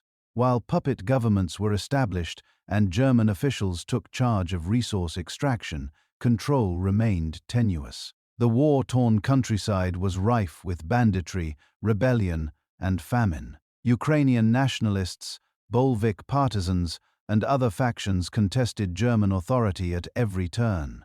Moreover, the treaty exacerbated tensions within Germany itself. While conservatives and nationalists hailed the gains as a validation of imperial strength, socialists and moderates criticized the harsh terms imposed on the Russians. Some feared that Germany's imperial overreach in the east would provoke further resistance and moral backlash. Internationally, the treaty alarmed the remaining Allied powers. Britain, France, and the United States saw it as evidence of German aggression and expansionism. In the eyes of many, it confirmed that Germany sought not just victory, but hegemony in Europe. This perception hardened Allied resolve and stifled continued fighting, even as German leaders hoped the collapse of Russia would allow for a negotiated peace in the West. In truth, the Treaty of Brest-Litovsk was a Pyrrhic victory. Although it removed a major enemy and granted Germany short-term advantages, it did not end the war. The United States had entered the conflict months earlier, bringing fresh troops and resources to the exhausted Western Front. German hopes of winning the war before American forces arrived in full strength would soon be tested in the spring offensives of 1918. The Eastern Front, once seen as Germany's opportunity for expansion and dominance, had instead become a cautionary tale of overreach. The empire's ambition to reshape Eastern Europe had outpaced its ability to govern, and its brutal policies alienated many of the local populations it hoped to control. Still, the war in the East had reshaped the geopolitical map. The Russian Empire had collapsed, and in its place, a new revolutionary state had emerged, one that would eventually pose an even greater challenge to Germany and Europe as a whole. For now, however, the German Empire turned its eyes westward, hoping that victory on the battlefield might still be within reach.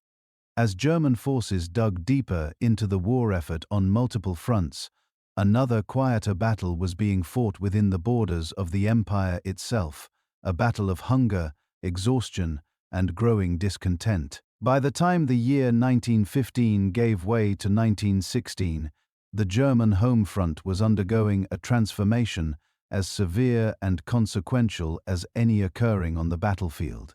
Total war demanded total mobilization, and the strain on German society soon became visible in every aspect of daily life. At the beginning of the war, many Germans had believed that the conflict would be short-lived. There had been patriotic parades, waving flags, and enthusiastic crowds sending soldiers off to war. Yet, as months turned into years and victory remained elusive, the reality of prolonged warfare began to set in. Germany's economy, food supply, and social stability were all deeply affected by the demands of industrial-scale war.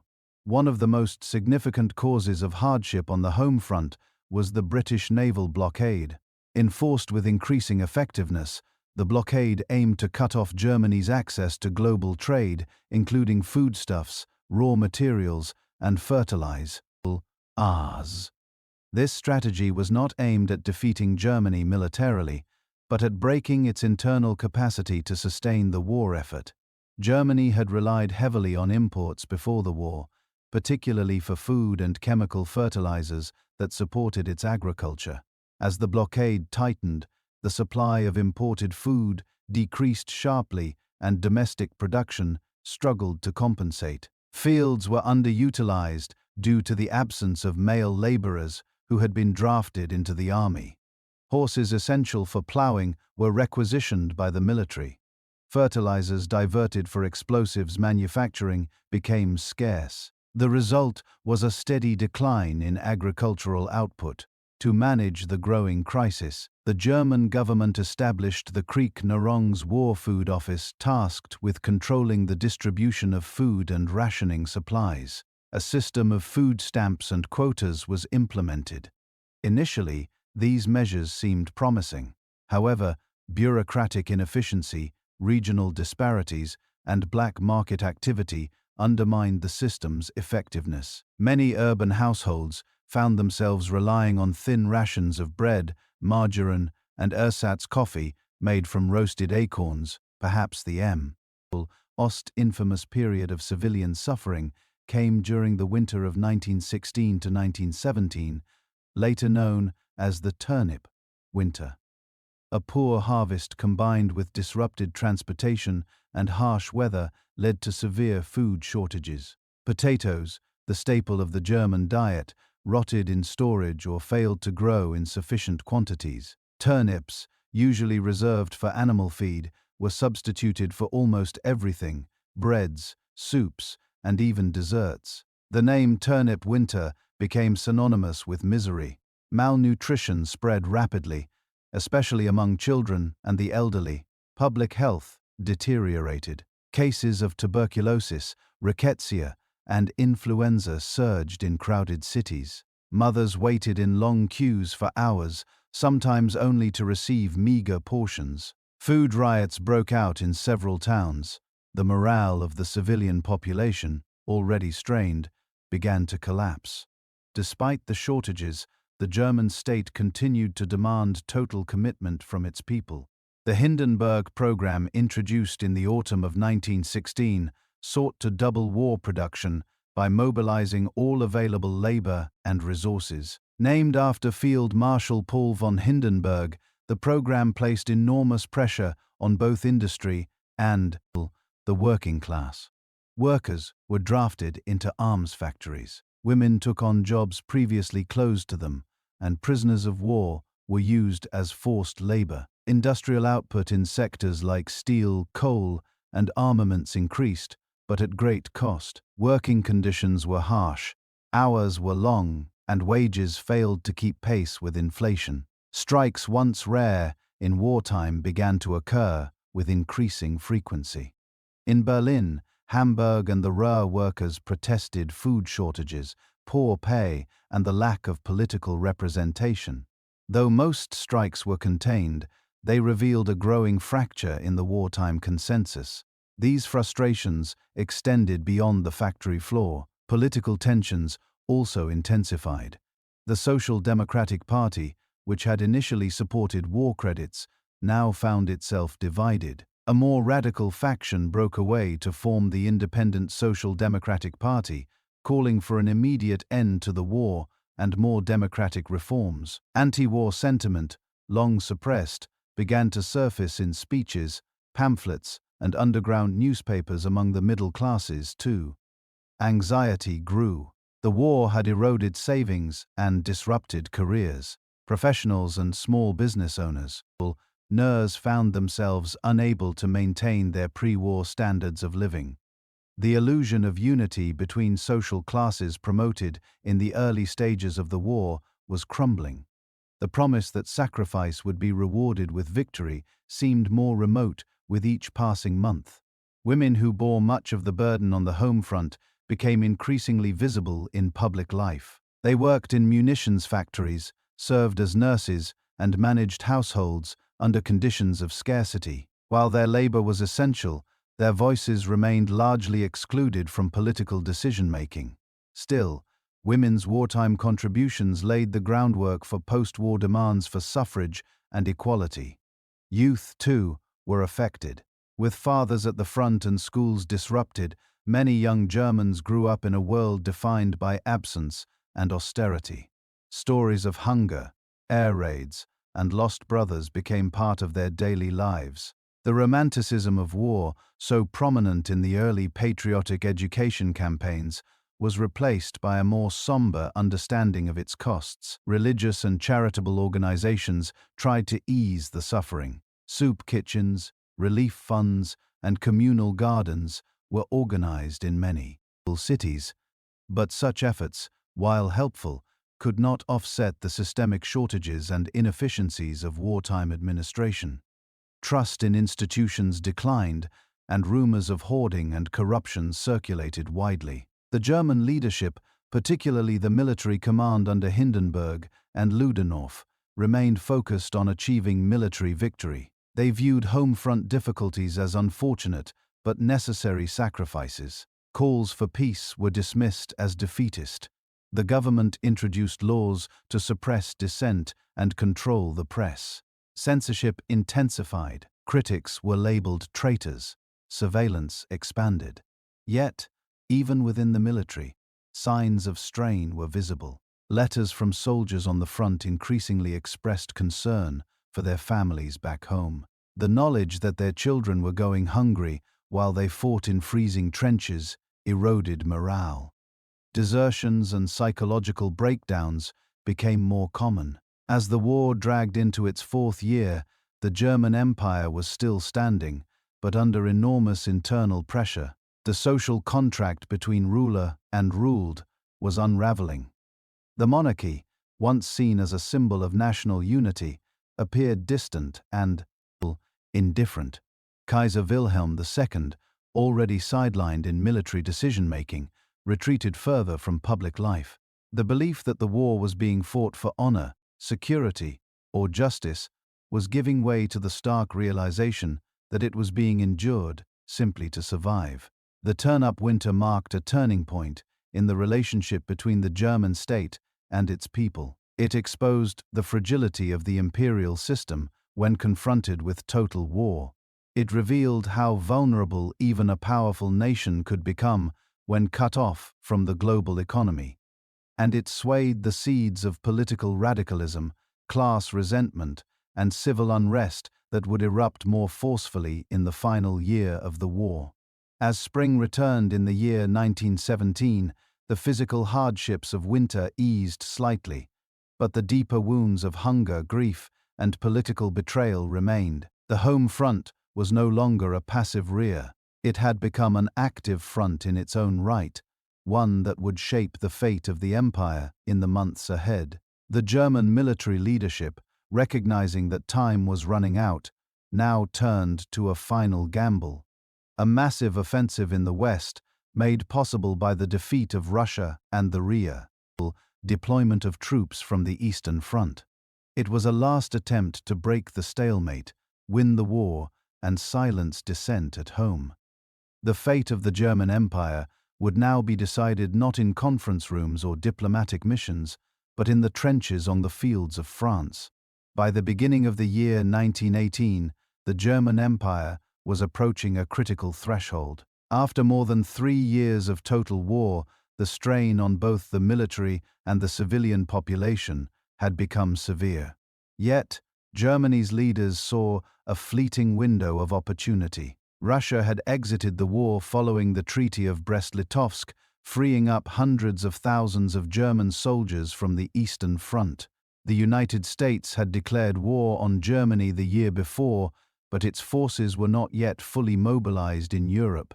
If a decisive blow could be struck in the West, Germany might still win the war or at least secure a favorable peace. This belief shaped the decision to launch a massive offensive on the Western Front in the spring of that year. Known to the Germans as the Kaiser's Battle, and to historians as the Spring Offensive, it was a final desperate gamble by the German High Command.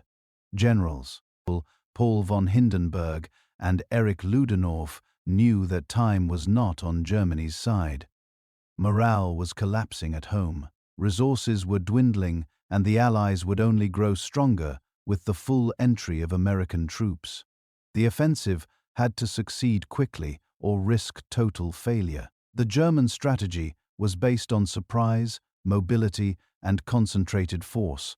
The aim was to break through the Allied lines before they could react, divide British and French forces, and push toward Paris. To execute this plan, Germany concentrated nearly 50 divisions and thousands of artillery pieces along a narrow section of the front in northern France. These troops had been drawn from the now quiet Eastern Front and included specially trained stormtrooper units equipped and instructed in infiltration tactics. On the 21st of March, German artillery opened one of the largest bombardments of the entire war. Over several hours, millions of shells rained down on British positions along the Somme. Then the infantry attacked. Faster-moving shock troops bypassed strongpoints, infiltrated trenches, and disrupted rear areas. The British lines were overwhelmed in many sectors. The initial German gains were astonishing. 1. In a matter of days, they advanced more than 30 miles, an achievement unheard of since the early months of the war. This first phase of the offensive, known as Operation Michael, was followed by a series of subsequent attacks along other parts of the front. Operation Georgette in Flanders, Operation Bluser York near the A River, and others. Each was designed to keep the Allies off balance, exploit weaknesses, and create momentum. For a brief period, it seemed as if Germany might break through entirely, but the success was deceptive. The rapid advance stretched German supply lines to their limit. Roads and railways behind the front could not keep pace with the moving troops. Rations, ammunition, and reinforcements arrived late or not at all. German soldiers, exhausted and underfed after years of war and a harsh winter, began looting abandoned Allied supply depots rather than pressing forward. The advance slowed. Moreover, the gains came at a staggering cost. German casualties during the spring offensive were immense, estimated in the hundreds of thousands. These were losses Germany could not afford. The army was already struggling with manpower shortages. Many of the fresh troops used in the offensive were very young recruits or older soldiers called back into service. Replacements were increasingly scarce. The Allies, though shaken by the initial attacks, regrouped quickly. French and British commanders coordinated their responses more effectively than in previous years. General Ferdinand Foch was appointed as the Allied Supreme Commander, unifying command structures and improving strategic coordination. The arrival of American troops, though not yet decisive in numbers, provided a psychological boost and the promise of fresh strength. By the summer of that year, the German advance had stalled. The Allies began to counterattack. At the Second Battle of the MN in July, Franco-American forces pushed back a major German offensive. In August, the Allies launched the 100 Days Offensive, a series of sustained attacks that steadily drove the Germans out of their hard positions. The German army, battered and demoralized, began a general retreat. On the home front, the situation was deteriorating rapidly. The hopes raised by the spring offensive had vanished. Instead of victory, Germans faced continued shortages, deepening hunger, and a sense of betrayal. The naval blockade remained in full effect. Cities struggled with food distribution. The black market flourished while the official ration system collapsed under the weight of demand and mismanagement. Industrial strikes spread again, and political agitation intensified. The working class, bearing the brunt of war fatigue, turned increasingly toward radical politics. The Independent Social Democratic Party, pacifist unions, and revolutionary groups gained influence. The government tried to maintain order, but it was losing control over public sentiment. Among the military, morale eroded further. Desertions increased. Discipline became harder to enforce. Letters from the front revealed growing disillusionment. The once proud officer corps began to question whether the war could still be won or whether it should even continue. The leadership of the German Empire, meanwhile, entered a state of denial and paralysis. Kaiser Wilhelm II, never known for decisive leadership, became increasingly isolated and out of touch. Hindenburg and Ludendorff, though still commanding the army, now faced political pressure to find an exit from the war. By September, Ludendorff shocked his colleagues by admitting that the war was lost. In a closed meeting with civilian leaders, he argued that Germany must seek an armistice immediately. He suggested that the blame for defeat be shifted to civilian authorities and democratic politicians, a political maneuver that would have lasting consequences in post-war Germany. In October, the government under Chancellor Georg von Hertling resigned. A new chancellor, Prince Max of Boden, was appointed and tasked with negotiating peace. For the first time, Germany moved toward constitutional reform. The military command was nominally subordinated to the civilian government, and talks with the Allies were initiated based on the peace proposals outlined by American President Woodrow Wilson. But events moved faster than the government could respond. In the Navy, plans for a final suicidal assault against the British fleet sparked open revolt among sailors at Kiel. The mutiny spread rapidly to other ports, and then to cities across Germany. Workers' and soldiers' councils reminiscent of the Russian Soviets began to form, calling for peace, democracy, and the end of the monarchy. By early November, revolution was underway. Bavarian politicians declared the end of the monarch. Why in Munich? Other regional leaders followed. Crowds gathered in Berlin demanding the abdication of the Kaiser. Army units refused to fire on demonstrators. The empire was unraveling, not under foreign occupation, but from within. On the 9th of November, faced with overwhelming pressure, Kaiser Wilhelm II abdicated and fled to the Netherlands. The same day, the German Republic was proclaimed from a balcony of the Reichstag building by Social Democratic leader Philipp Schiedemann. The centuries-old German monarchy had come to an end. 2 days later, on the 11th of November, the armistice was signed in a railway carriage in the forest of Compiègne. The guns fell silent at the 11th hour. The war was over. The collapse of the Kaiser Reich was not the result of a single defeat, but of accumulated failures, military, political, economic, and moral. The spring offensive had been the final gamble, the last chance to turn the tide. When it failed, the edifice of the empire crumbled rapidly. As the autumn of the year 1918 unfolded, the German Empire stood on the edge of collapse. The failure of the spring offensive, the relentless Allied counterattacks, and the deepening crisis on the home front had left the imperial government in a state of political paralysis. The once confident leadership of the Kaiser Reich could no longer contain the growing wave of unrest sweeping across the nation. What began as military defeat was rapidly transforming into a social and political revolution. In the final days of October, unrest reached the German Navy. At the naval base of Wilhelmshaven, sailors learned that the High Seas Fleet was being ordered out to sea in what many believed would be a suicidal final engagement against the British Royal Navy. The war was effectively lost, and the idea of sacrificing lives in a symbolic gesture of defiance sparked outrage. Sailors refused to weigh anchor. Mutiny spread quickly from ship to ship. By the beginning of November, the revolt had expanded beyond the navy. In Kiel, sailors and workers took control of the city. Soldiers and workers' councils were formed, modeled on the revolutionary Soviets of Russia. Their demands included not only peace, but also sweeping political change, democratic reforms, the removal of the monarchy, and social justice. The uprising spread like wildfire across Germany. Within days, major cities, Hamburg, Bremen, Munich, Cologne, Ogni were in open revolt. Military discipline crumbled. Local authorities either fled or tried to negotiate with the revolutionaries.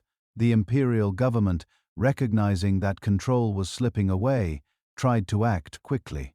On the 3rd of October, Prince Max of Boden had been appointed chancellor, replacing the conservative Georg von Hertling. Prince Max represented a moderate voice acceptable to both traditional elites and reformist factions.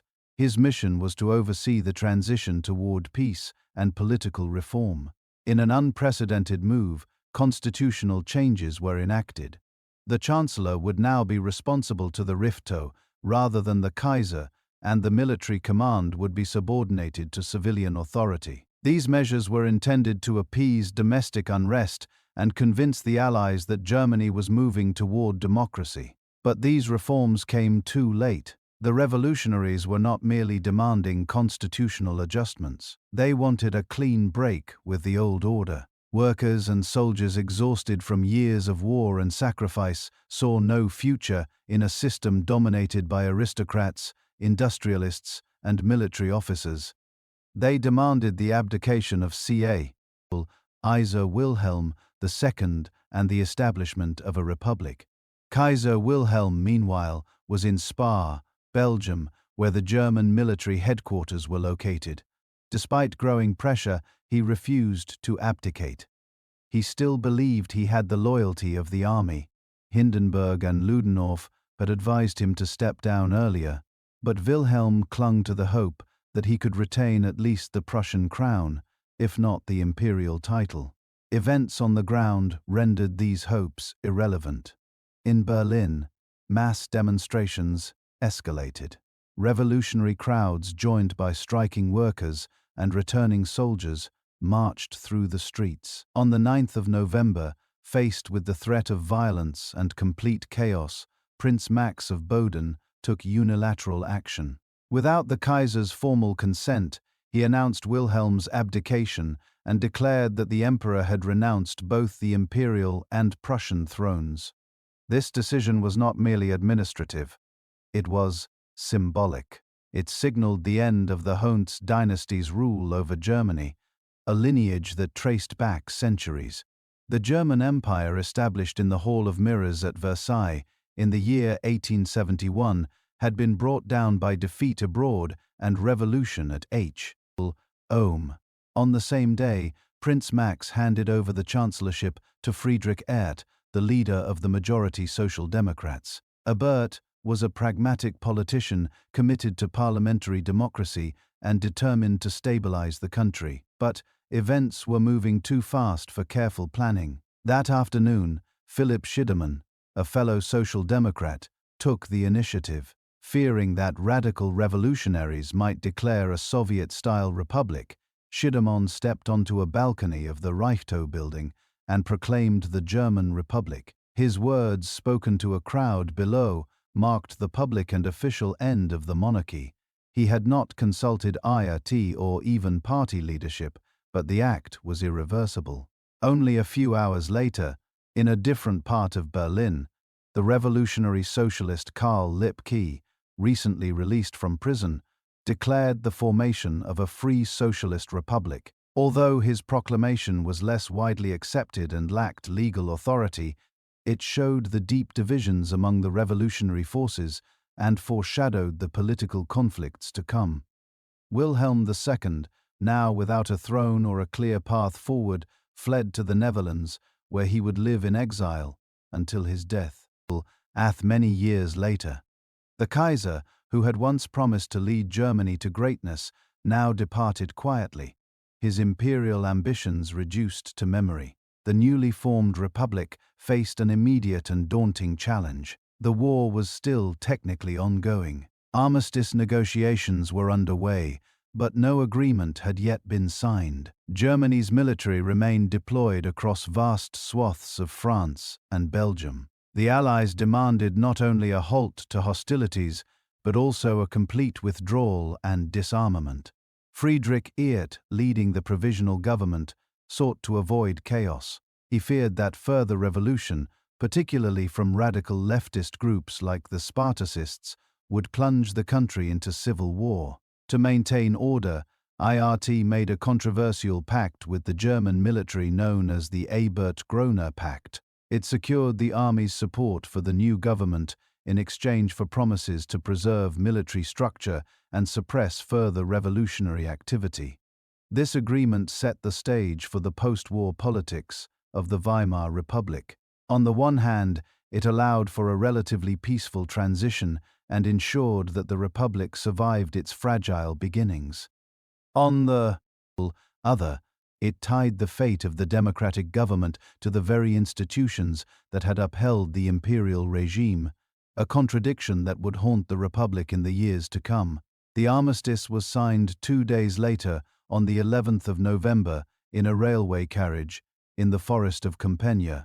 Germany agreed to withdraw its forces from occupied territories, surrender large quantities of military equipment, and accept severe restrictions. Although the terms were harsh, they were not yet the final peace that would come months later with the Treaty of Versailles. In the immediate aftermath, the mood in Germany was complex and contradictory. Relief at the end of the war was mixed with confusion, anger, and a profound sense of loss. Some welcomed the fall of the monarchy and the birth of a republic. Others mourned what they saw as a betrayal, a collapse engineered by revolutionaries, socialists, and civilians rather than by battlefield defeat. This narrative that Germany had been stabbed in the back by internal enemies was not yet fully formed. But it had begun to circulate among conservatives, former officers, and nationalist groups. It would soon become a powerful myth, shaping post-war politics and undermining the legitimacy of the Weimar government. For now, however, Germany stood at a historic crossroads. The old imperial order was gone. A new republic, uncertain and fragile, had been born not through reform, but through revolution. Its leaders inherited a nation exhausted by war, scarred by loss, and divided in vision. The challenge ahead was immense.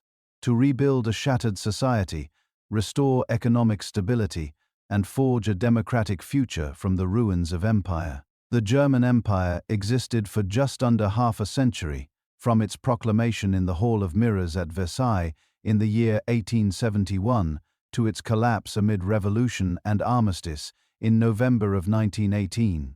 In those years, it reshaped the European continent, altered the balance of global power, and left a legacy that would echo far beyond its formal end. At its foundation, the empire had been a bold experiment, the unification of desperate German states under Prussian leadership through military success, diplomatic maneuvering, and political calculation. It was not born from popular consent or liberal reform, but from war. The empire carried within it the contradictions of its own creation.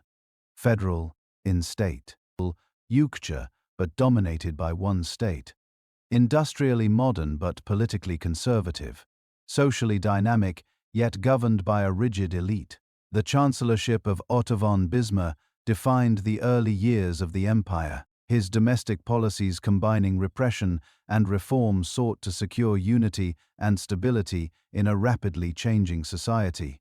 His foreign policy, careful and restrained, kept Germany at the center of European affairs without provoking direct confrontation. Yet the system he built was highly dependent on his personal control. Once removed, it proved brittle. Under Kaiser Wilhelm II, the empire took a more assertive and unpredictable path. Weltpolitik, naval expansion, and colonial ambitions reflected Germany's growing economic and military power, but also fueled anxiety among other great powers. Diplomatic isolation, a naval arms race with Britain, and rising tensions with France and Russia all contributed to the breakdown of European stability. Domestically, the empire struggled to adapt to the forces it had unleashed. Industrialization created new social classes, political movements, and demands for participation.